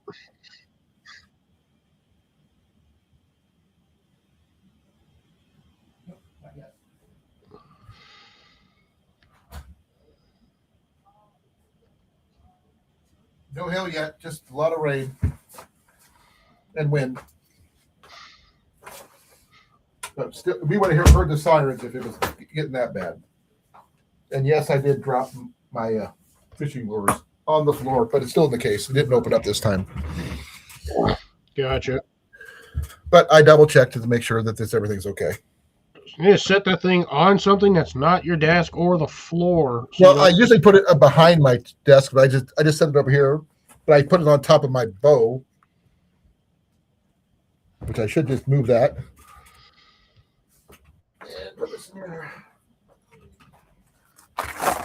Set it right there behind my computer. But this is what I had it sit on. Is this? You know what that is? It's a box. My guess would be backgammon or checkers or chess. This is my dice for my D&D dice.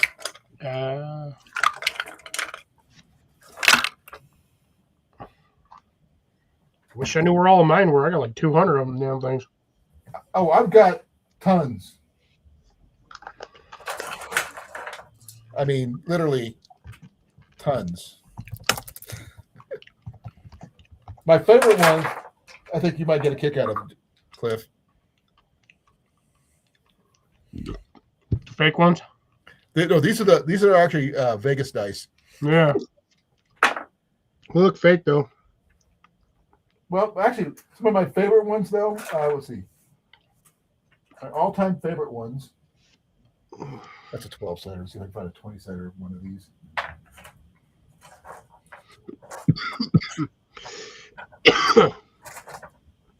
Where is it at? Where's it at?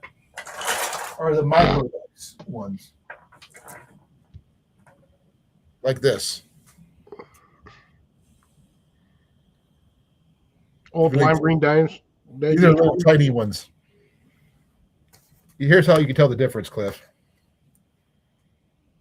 Yeah. I prefer green ones anyway, but that's why I got them. Jenny's got a metal set. Those are my favorite ones right here.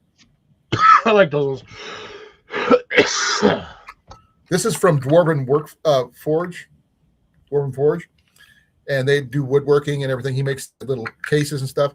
Generally, he has stuff carved on the boxes, but I got this one without a carving on it because I liked it plain. Now, I do have some dice, Cliff. You might be able to tell me what it is. I'm not sure if you could heard that, but it was lightning. Or these right here, Cliff. It look like dice from a board game.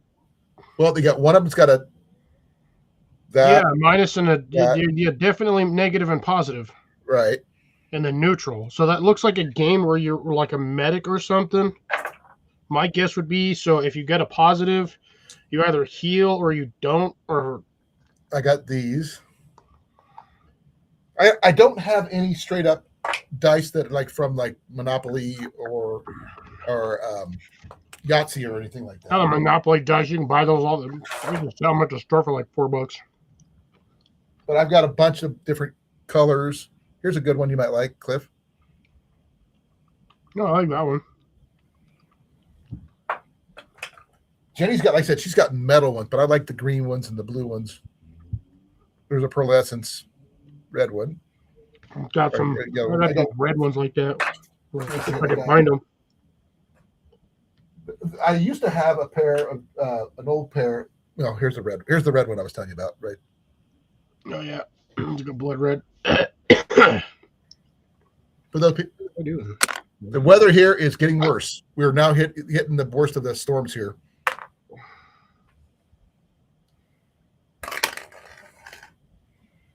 What I roll? The only problem with those red ones, I can't. Oh, that's 17. I have trouble reading them. Yeah, that does sound like a problem. That's why I get the green ones and stuff. You know, anything with a brighter color on a die makes it easier for me to read. But you might like this one. This is a little bit more of a smoky one, Cliff. Oh yeah.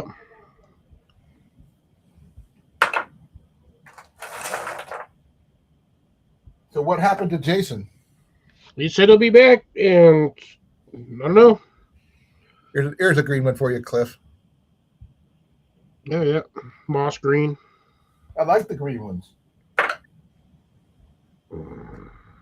It's just the micro dice I get a really kick out of because they're hard to read sometimes, but you can get a whole bunch of them into your palm and all at once, and no one, never keep track of them. I used to have them all in the same place, but they kind of got mixed in together. I did give a couple sets. And now his dice are on the floor. And I rolled for the late bass fireball, and I lost. Oh, gee, yeah, that's an infinite fireball.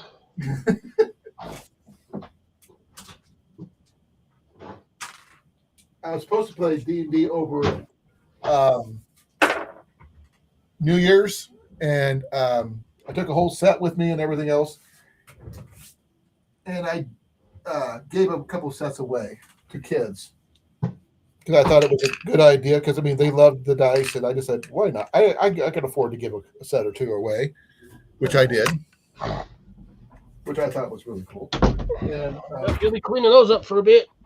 Actually, not really. I didn't lose as many as I thought. So that is an idea.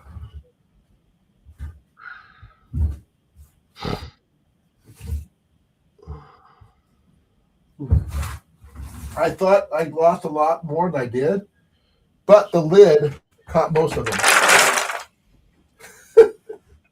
With the exception of my personal ones, which surprisingly enough stayed intact. I'm double checking just to be sure, but I thought I would have lost more than that. But I didn't, surprisingly enough. Oh man, I was wondering where that was at. Thing. Oh, by the way, Cliff. I've been trying to find your video that you did your wrapping of with your paracord, where I could do my hiking poles. Yeah. But I can't seem to find how long ago was that? Good question. Because I've got that 1100 paracord. Oh, I know where Jason went. Where? Matt. He's over there pestering Matt. Oh, he decided to bail, huh? I guess so. That's okay. It happens. If you guys feel like you want to go, oh, that's what happened. Okay.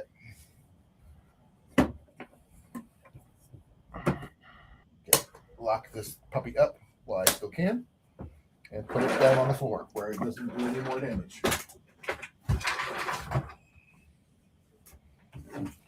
Did you know that they came out with a new Stanley cook set? Yeah, they keep coming out with them every couple of years. Well, there's an updated version of Luke this. just did a review on another one. There's an updated version of this Stanley one. They called but there's another one that includes a kettle, a nesting kettle kit called Wildfare, and they're supposed to be pretty cool. It is a stainless steel set, so it means it's going to be a little heavy, mind you, but you never know. I can only find it on Amazon, but not the Stanley site, which is really weird. By the way, they don't make this version of the thing because it's not, you can do this with this one. You can't do it with the new versions of these. Sorry, I'm trying to find the video you wanted me to be looking for. So I'm not paying attention to the screen over there. Oh, that's fine. I'm trying to see what live it was on. It was obviously on a Saturday live. I just got to figure out where it was. It's not like I can't do it again if that's an easy one. I may have to, talk to you directly, like on a live, and do it while I'm talking to you. Yeah, I could do that. Let's see. That way, I can keep track of what I'm doing and that kind of thing.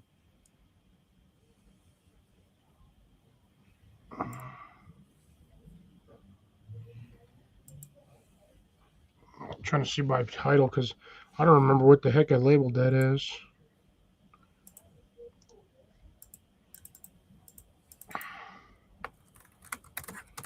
We did hear from Jenny. Did talk to her dad and mom about the weather where they're at down in southwest Iowa.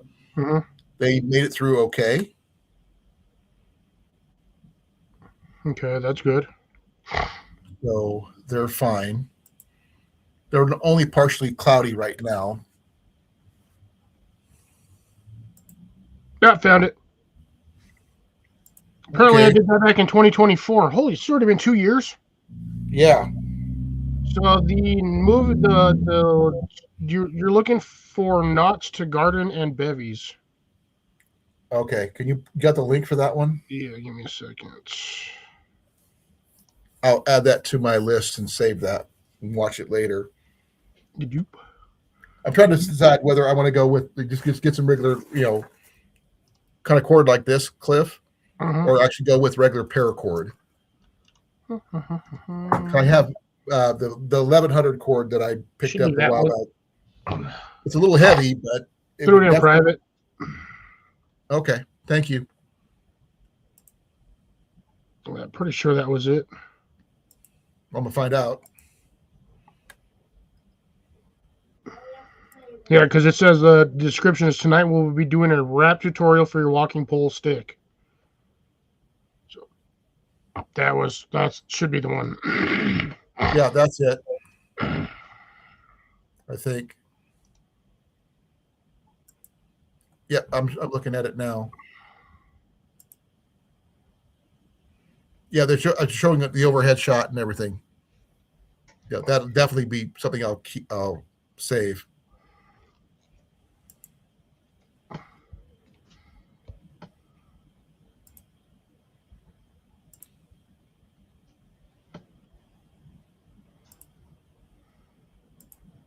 But I got that one saved to one of my bushcraft lists. Splat. Weather is getting worse. What? The weather is getting worse. Uh-oh. So if you disappear suddenly, I know why. Yep. If I tell you I hear sirens, then I'm heading. I'm just going to basically close it out and go. But when I get to the new place, I am going to try to do that one. You remember those cornerstone things I was telling you about that I saw? Yeah. I was probably going to be doing some raised beds like that. Though I did find some taller ones that I might want to put on the deck of the new place Okay. that we could use to do like herb stuff out of. That way I don't have to go down into a garden to grab stuff. I just go outside to the deck, grab something, and go back in. What do you think? Yeah, that makes sense. Okay, what would be a good one besides the oregano, parsley, sage, all that stuff? I wouldn't recommend doing sage. You're not going to get a lot of yield off of that for the size of the Okay. plant. So you're going to want oregano. I would say yes. Depends on what the version of oregano you want to do, because there are multiple species and varieties of oregano. Okay. Stuff I usually get like the oh god, what is it? I don't even. I have it ACR. over there. Glad you can make it, I brother. just have like basic oregano for mine. That's What usually about what I'm good with. what about thyme? Thyme is good, but again, that's another one. You have to have a lot of the plant in order to get a decent amount of material, because they are very small leaves. Okay, so parsley definitely, because we can actually use that. Parsley's more of a cooler weather, so because mine's already bolting outside, and it's been bolting for like 2 weeks, and I'm constantly trimming it, and it's not slowing it down. Well, I've got that herb kit, the herb garden kit thing, so I might as well use them up, use the seeds up for that. There's only missing, CR. huh? I said hello to CR. Oh. So I don't have my YouTube chat up right now, so it was delayed on your. I haven't heard any much more thunder than the first ones I heard earlier. Just to let you know. It's probably a good thing. Well, just to let you know, I will be going to my final doctor's visit next week. That you're going today. No, I went to my physical therapy today. It's next week. Apparently, they said I was supposed to go yesterday, but they never notified me of it. No notifications whatsoever. When people don't bother to do their damn jobs right. Well, the thing is, they usually send me a notification on my phone where I have to check in advance and all that stuff. I didn't get any paperwork on it. I didn't get anything on that. They were supposed to send me that months ago, and I would have kept it on my fridge where I keep all my appointments. But again, when they're stupid and they don't do the jobs they're supposed to do. But I'm rescheduled next week on Wednesday, and I'll keep you guys informed on what I find out. Because I think they're just basically going to say, "Oh, we can't do anything," especially since I haven't had my latest FCE updated, and I have my injury with my shoulder, which is going to be really tough to deal with. Because my next appointment for that is not until next month. So that's going to suck. So I'm going to find out what happens after all that fun stuff. Most likely they're going to say, we can't use you. We have to release you, and we're going to throw some money at you, and hopefully you go away. And that's when I say, won't you say hi to my lawyer and pay me what I'm worth, not what you think you can get away with. Right. Because, I mean, I literally damaged my knee and my shoulder working for you guys. Pay me what I'm worth, not what you think you can get away with. But that's neither here nor there. I'll keep you informed once I find that out. But you said your garden's going well. Yep, going pretty good. I've been just working on little bits here and there. I got some stuff done today, but I didn't get as much as I wanted to get done. Okay. I did ask you a question about the beds that you put together. Did you put weed barrier underneath them? Nope. Okay, I wasn't sure about that. That's the reason I was asking. The weeds ain't gonna grow up that high. Yeah, if the weed grows through 14 inches of dirt, that's one determined ass weed. Well, that's why I didn't know. I don't know until I ask. I ask questions. The only one that I put weed barrier under was when I did the compost bed or compost bin / garden bed, that 12-foot section that I have back there, the big square one. Right. I put weed barrier under that one because I didn't want the tree roots from the tree next door creeping up there, which they still did anyway. Took them 2 years, but they're not like in the dead center of it. The like roots came around the outside and they kind of worked their way into the dirt. Okay. But nothing came straight up through the bottom of it because I had 2 layers of weed barrier down there. What kind of tree was it? Elm tree. Okay, I thought it was cottonwood or something like that. Nope. It's a Chinese elm. And here's the funny part. I was at the store the other day. They were selling them damn bastards for $65 a tree. Heck. And you 5-foot tree. 5-foot Chinese elm tree, and they're like $65. You can sell them for cheaper, for 20. Here, come here. Why? Get $20. You can get it for pop up in my yard all the time. I can just dig them out, let them grow, sell them. Yeah, $5-10 a piece. Here, there's like 30 of them. You could have your own little nursery going on there, Cliff. Yeah, except for nobody wants Chinese elms because they're really that's the most irritating tree down here. They're worse than the cottonwood trees. Cottonwood trees, at least, it's just the cotton spores. These things drop seeds by the billions. Right. And are they invasive? It technically is an invasive tree because it's not native to our state. I can understand. Or the damn country. It's a Chinese elm. It's a tree from China that came over on a boat because someone's like, ooh, that's a nice looking tree. Well, I think I'm going to go only till 9:30 though, Cliff. Okay. I just yawned. That's not good. I'm almost done with my coffee too. Oh no, he's almost done with his coffee. He's almost done with his coffee, folks. Whatever shall we not do? But I'm not going to make it. I can only drink so much coffee before I have to start going to the bathroom a lot. And you know how annoying that can be. Yes, I do. But I do know when I get to our new place, I am going to be practicing making something, Cliff, with this. Oh, he's planning on making bung holes. Well, I want to see if I could do one of those Swedish fire log thingies, like, the whatever the ones like you guys made. Yeah, that took me and Jason 20 minutes to get that thing lit on fire. Well, this one here comes with the one I got right here. Right here, Cliff. Actually has a little fire starter on the inside. Yeah. I tried that with some of the fire starter sticks that I had, and that still took us forever to get that thing going. Well, this one is like extra dry. It's been inside. Well, I'm going to try to take it with me next week and use that. Okay. Don't know if that's going to be a great idea or a bad idea. Who knows? I pray that it works the way you hope it will. Well, I'm going to be recording it when I do. I've made those things. I've made numerous of them. So I have some randomly still stashed around the yard that I probably don't remember where I put.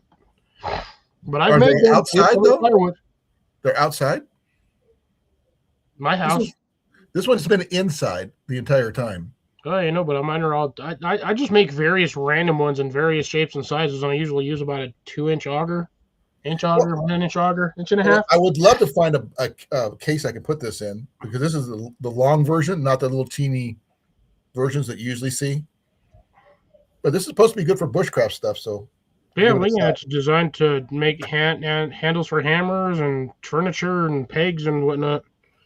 You can make buildings with it. Yeah, because that's what it's designed for, is to build. Oh, sorry. I think furniture would be like some people who used to make simple furniture, that kind of thing. You see them in the little bushcraft videos, like on TikTok and Instagram and all that other stuff, or even some of the reels on YouTube here. So people make like little furniture things and stuff like that. A toggle, yeah. But The first one you're going to have to make is the handle. oh yeah. Because I got to be able, I'm going to probably take a saw like this and cut a branch off. Yeah, that's what you'll do. You'll take a handle roughly 1.5 feet, give or take. Yep. Then I'll cut it down to size, because it's going to be a little bit oversized. Just keep on hitting it with a hammer. I do have a dead blow hammer I could use, and just hopefully make it. Only thing is, it's not going to be a dry one. It's going to be like greenwood, so that may not be the most beneficial, because it's going to shrink when it's dry. Yeah, so it is what it is. Again, that's why they don't keep them very often, the handles very often. But that's neither here nor there. That's usually why they don't keep them for very long. Yeah, I don't, because you don't see anybody on any of those things. They make these handles and stuff like that. Other than if you're making a peg, that which is different. So if you're making pegs for furniture or a ladder or something like that, I have seen people do that with ladders, make their own homemade ladders. It's great if you want to get into a tree, but I don't plan on climbing any trees. Yeah, I didn't think you would be. No, not with my shoulder or my knee. I can handle this. That's classic CR. Now, you got any big projects coming up, Cliff? Any more? Not at the moment. You said you're moving your greenhouse, right? Yeah, moving it. I just can't get to moving it at the moment. Again, due to the winds, I was not able to do what I was planning on doing today, which is cutting up a lot of the firewood that I have. I got like 10 poles by my truck. I got to move those after the live stream. I was supposed to cut all the stuff in the back, restack all that stuff so I can get the back side of the house property cleaned up. Try to clean up the front half of the property, because there's going to be an event in my house on the property in like 2 weeks. Or not, a week and a half. Huh? Somebody getting married? No. Different kind of event. It's a school event. My shoulder's going numb. So I was trying to work on cleaning that, but I couldn't get to none of it. Well, I'm sorry. And I still have to rebuild 2.5 garden beds. They're refresh, revitalize, do the soil, mix everything, get everything, which is where all my dirt's going. Okay, quick question. Can't do it in the wind. If you're having a school event at your property, are you going to have signs that says "Do not touch"? No, it's a teacher event. Still, people don't. They've been here multiple years. They know not to touch my stuff. Oh, okay. I just, wanted to know. But that's all I've got. I mean, I'll show you the fishing lure I acquired one more time, unfortunately. And it's I think it's kind of lame that they went off. That they sent the last one they gave me was the cheesiest one there was. You know what I mean? Yeah. I mean, it's still a decent one. You just gotta know how to use it. I'm not sure. Is this the one? Yeah, this is the one. It's the gold one. Yeah, the gold one with the red heart-shaped tail. Yeah. I have a silver version of this. Same exact. Only thing different is that it's not gold; it's silver, and it makes no sense. And I've got other ones that are. Not. I mean, this is the other one that matches it, Cliff. See, that's the only difference. One's silver, one's gold. But I got this one here. Doesn't have the tail on it like the other one does. More of a still of a spoon, but I got a lot of spoons. That spoon's gonna wiggle a lot as you drag it. You'd think they would have more of these. This is the only spinner of the entire bunch. Yeah, that's funny. You think they'd have more spinners? Those are buzz baits, is what those things are. It's a spinner, but it's also a buzz bait because as you're dragging it, it like vibrates in the water. It's crazy. And this is the one from Tuesday, Cliff. Yeah, the weird popping shrimp Yeah, this one here's got the little tethers. Yeah, they're kind of iridescent a little bit. I call this one the Amanda. They'll refract light like crazy. Oh, I'm sure it does. I mean, I got the red version of this one too, so not sure what to do with it, to be fair. I've got some like this one here, like it's just a really heavy duty weight one, Cliff. I don't know what this is for. Like I said, I'm a Google Glass each and every one of them before I do it and plan my trip accordingly.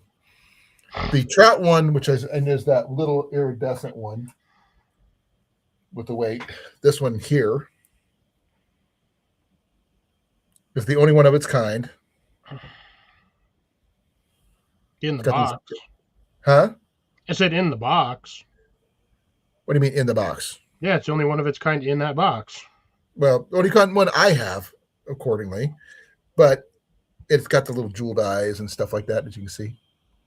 But this one's a trout lure, the only trout lure I have. But I have a lot of shrimp ones. Pinky. Shrimps. I call that one the Amanda for a reason. There, CR. Because it's pink. Yeah.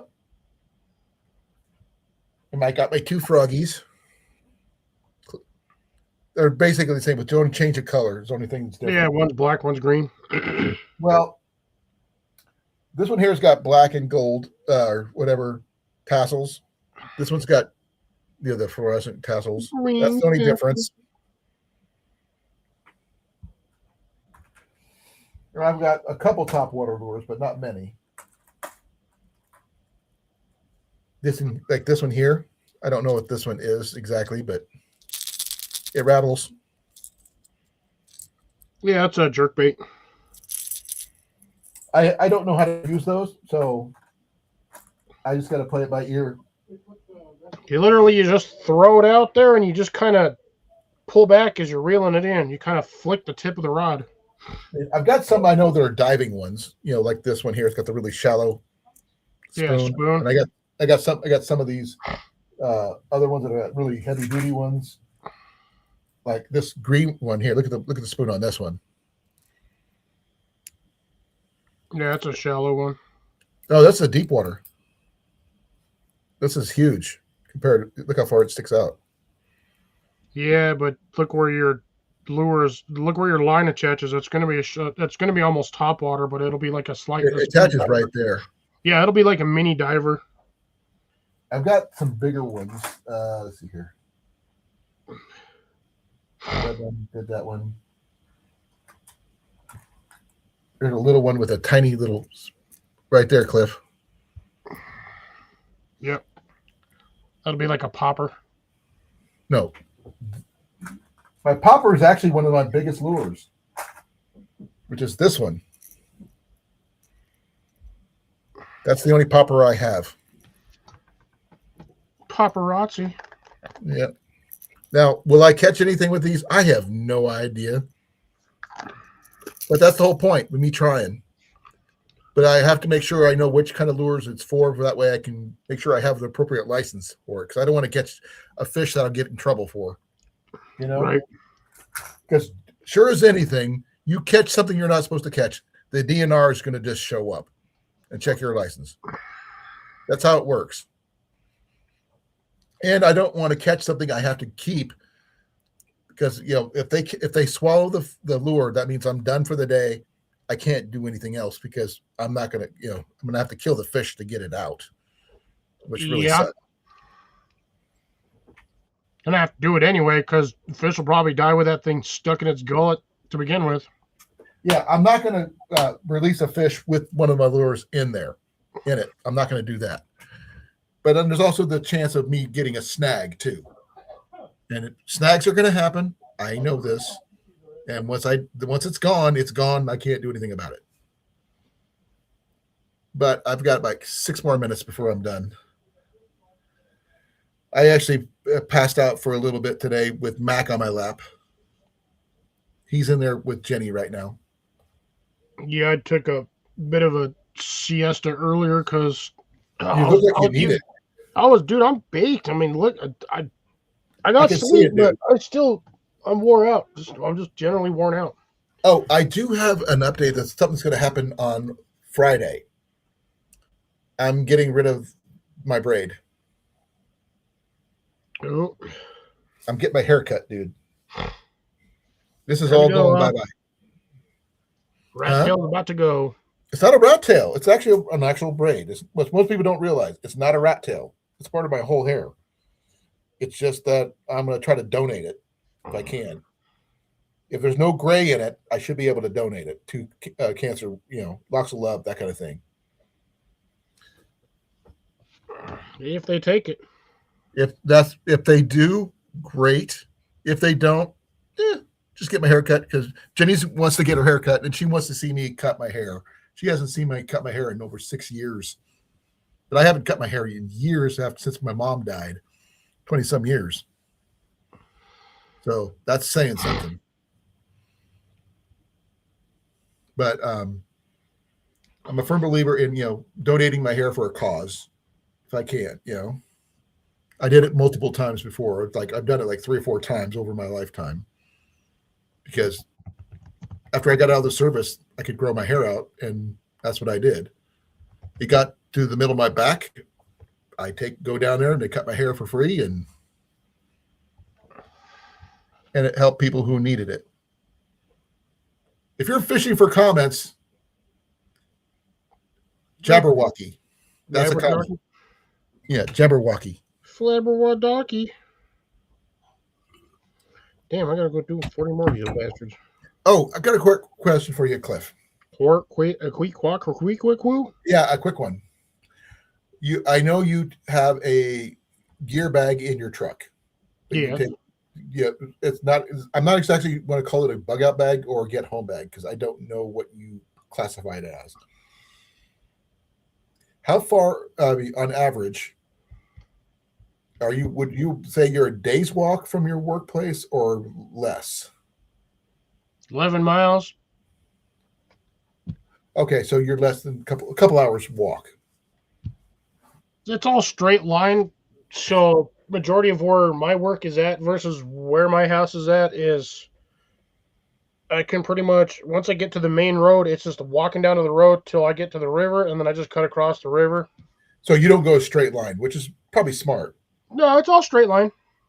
Really? Well, the river kind of meanders, but the road slightly does. But dude, nobody's gonna even bother me if I'm walking around out there with stuff. Well, I'm just thinking because we're doing a get home bag challenge next week. And just probably be one of the last big ones I do for a while with Ian and all that stuff.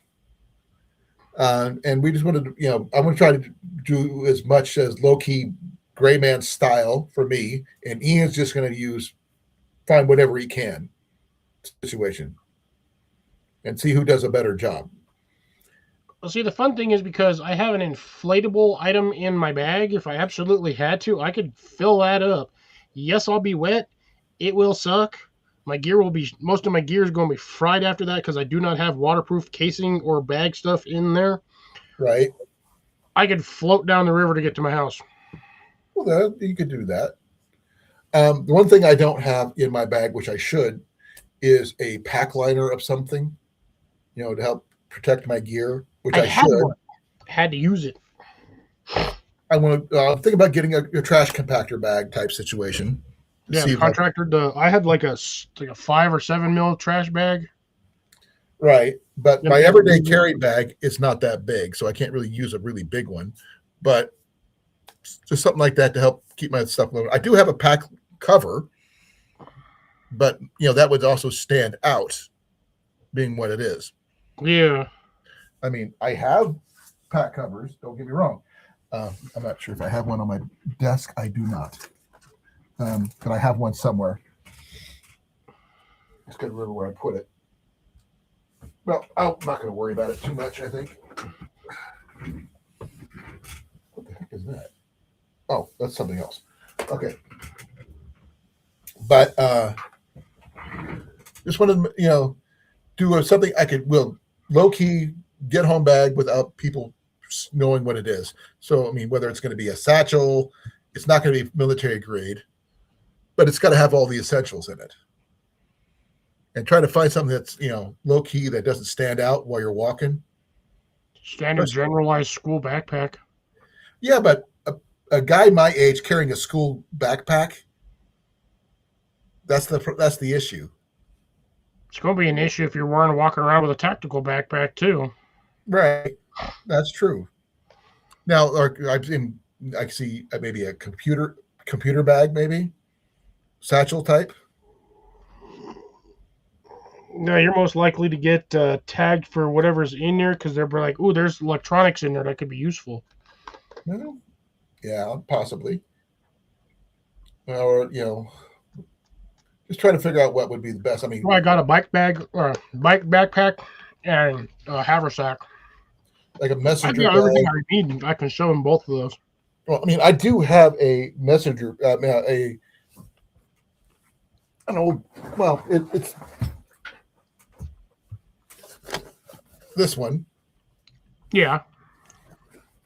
and it is U.S. military, old school. This is the original. Yeah, I wouldn't. That's not something you kind of want to walk around in broad daylight with. No, and it's not what you call super comfortable, unfortunately. And Yeah, my haversack's not.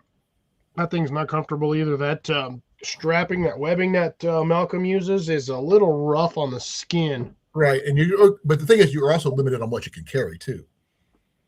Now, since you're in a more urban situation than where I am, even though I'm in the middle of town, would you have a Silcock key be a part of your gear? Oh, I have one there. No, so that would be a part of it. I mean, make sure you have one. Yeah, that's in there. That just stays in my bag. I don't take it out unless I need it. Thing is, my everyday carry is a get home bag. But Yeah, so is mine. I carry that everywhere. I have enough stuff in there to make it to my house, or if I have to absolutely stay outside for a day or two, I can do that. Now, I'll be hungry as hell, but I can do it. Well, I carry a small fishing kit in mine, but I nothing ain't major. fishing. I'm not going to sit there and try to eat no damn fish. And I'd rather starve to death, to be honest. I did find out some really interesting information. My pot set that I carry with my gear, that is a first generation Alpine MSR kit. And apparently, even though I paid $7 for the entire thing, it's worth about $150. Not because that's what it valued at, that's what the people are willing to pay for it. And I'm not going to sell it because it's mine. I'm not giving that up because you don't find those anymore. And I plan to use it, which is the whole point. It's just heavy. That's Yeah, they usually are. But the thing is, it basically makes it bomb-proof because of its weight and its durability. And you can use it for pretty much cooking, eating. Only thing I don't have in it is a coffee cup of any kind. But I am planning on using the cup from this kit, which is my Pathfinder kit in my backpack, because I can put the lid on there. I can use the pot hanger with it, which is great because you have one of these, don't you? What? Something like this. Yeah. And the part that I really like is the fact that it comes with one of these, Cliff. Yeah, the fucking bass mouth spreaders. Yeah, that way I could, have my cup with my lid like this, and I could use that to cook over a fire if I want to. I don't want to carry the full-on setup because I really can't really. It kind of limits it on what I can cook in this instead of my other one, which carries the pot, the bowl, and the kettle. Because the kettle will allow me to boil water with a handle and spout and stuff. Yeah, but remember, you're also trying to be incognito when you're doing stuff like that. Yeah. Or as incognito as physically possible. Right. You don't attract attention. No, I mean, that's why I was considering this right here, but I can't really hang this piece, the Stanley at all. No. Now, do I have the folding set up, the folding stove? Yes, I do. But it's not something everybody has in their kit that I know of. Because I have a pocket rocket somewhere. I just don't know where. I do have the one of those canister stoves from Walmart, but I don't like the fact of having to use those because once the fuel's gone, it's gone. You can't do anything with it. It's just trash. Yeah, you have it in your bag. You're stuck with it, but yeah. So that's why I like the canister, the refillable stoves. Like my Whisper Light and things like that, and Ian's International, which is even better, which you can use gasoline in if necessary, and kerosene and all that stuff, which is a bonus. I went past my stop time because I started talking about stoves and stuff. I apologize. I thought it was, I just got on a roll there. It's all good. But what kind of stove do you carry in your gear? Jet boil. Those things are heavy though, aren't they? No, they're light. Not that jet. I have the jet boil flash. Okay, I've never heard of the flash. Oh, that's a small unit. Okay. I'll have to look that one up later. I mean, I generally either carry my alcohol stove, my transient knockoff alcohol stove, along with my Sterno foldings stove, which I could use two ways because it's the stainless steel version, the old school version, which you can use it as like a big stove if you need to. How they modified these? They changed the. So here, I'll do this so you can actually see what I'm looking at. Okay. I'm done. Share it with me and I'll put it up.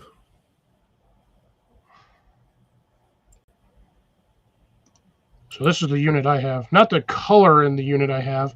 This is also a newer version. Mine does not have the knob right here. Right. Which might be its own. Yeah, that one comes with the its own ignition source. Okay. So right down here where I have the thing is the igniter. So that's the piezo. Got a piezo igniter. Now they come in different colors because I see a color thing on the side there. Yeah, you can get them in different various shapes, colors, and patterns. And then it just stores. I can see I have this version here, the old jet black neoprene version. Right. But mine's the. I think mine's the. Yeah, I have a flash, but I think mine's the 1 liter version. Now, does it have an overall weight of that one or no? The overall weight on this one is. It'll be under the details, I guess. So this one will hold 32 ounces. The whole weight is less than a pound. Okay, it's not bad. No, now, mind you, that's probably not including the canister. Right. That's and why only the small one will fit in there. I've got a 20-ounce fuel bottle that I use for my denatured alcohol for my alcohol stove, but I also have another 20-ounce fuel bottle with my MSR Whisper Light. But the thing is, the Whisper Light is the fuel's a little bit easier to come by than the canister stoves. Yes. And I don't want to have to worry about carrying empty canisters or leaving them behind for people to follow you. No, well, the thing is with these canisters too is they do not like being cold. Like in extreme cold, they do not work well. Yeah, my Whisper Light is definitely cold friendly. So these are all of the components that come with the unit itself. So you get the pot stand, you get the base cover that goes around the bottom here so you don't destroy the fins. That actually stores inside the container. Right. When then you have your drinkable lid. It does kind of seal on there, not super tight, but it does kind of seal on there. Does have ability to drain water and or drink out of it. So And you could then use it as a coffee cup if you needed to? yes, Okay. that's essentially what most people are going to use it for, or to boil water for soups. Right. And then they'll use any water that they have left over, might add a little bit more to it, make some coffee or some chocolate milk or hot chocolate or something or other, maybe Yeah. some hot tea. Personally, And then- if you're going to use it for like, if you do have like your, what they showed on the pictures, if you have your Mountain House meals or something like that, yeah, you boil the water for that. Oh, dude, yeah. Oh, yeah, that'll boil water mad quick. I mean, my Whisper Light will do the same. But like I said, once mine's out, I can always refill the little bottle and reuse it again. Yeah. And but Ian's is a little bit better because he could use multiple types of fuels. Yeah, and unfortunately with this one, like I said, you can buy the larger canisters because you'll notice. Let's see if I can show it on the. I mean, I've got canisters. Sorry, on the foot here. There's actually two different sets for the canister that actually snaps into the feet. Right. You have the smaller canister on the inside, and then you can use the larger canisters, which is like the one I have on my my cooking stove from Walmart, the big fat one. Well, this is okay. I'm going to show you one once you get done showing that. The one I acquired is this one here. Yeah, that's considered a large canister. No, there's one bigger than this. No, taller. width-wise, that's the large canister. Right. That's not But the the thing is- tall canister. I picked this up with all the other stuff for $20. A big box of stuff. This had a stove, had a couple of these. I gave one to Ian because I didn't need all that stuff. But I have the stove and all that stuff. It's just not my normal everyday carry because I don't like the canisters that much. Yeah, Because- I'm honestly surprised mine hasn't exploded in the car. Yeah, that's another good thing. I mean, the fuel in this will, If they get hot, they expand. this is white gas. That's all it is. Coleman fuel. That's all it is. And this little thing is a lot easier to come by than replacing those canisters. And also cheaper in the long run because a gallon of that will go further than one of those. And and the fact is it does everything else that the other ones do. But I think I'm done, Cliff. Okay. I just lost my attention there half a second. So, No worries. but I am tired. But thank you for coming, brother. I really appreciate it. Same thing for you, CR. CR and Dan, and let's see, we had Gary, we had Ground Fog, we had J&J here for a little bit. We had Jason and Molly. I think I got everybody. And Omega Stacking. And Dan and Gary. I don't know who that is, but hi, wherever you are. They were here. They popped in. That counts as a view. And Rob on the road. And Rob. Good. But thank you all for coming. I really appreciate it. I will catch you hopefully Saturday on Cliff's channel for gardening chat and stuff like that. Unboxing. Doing a seed haul opening.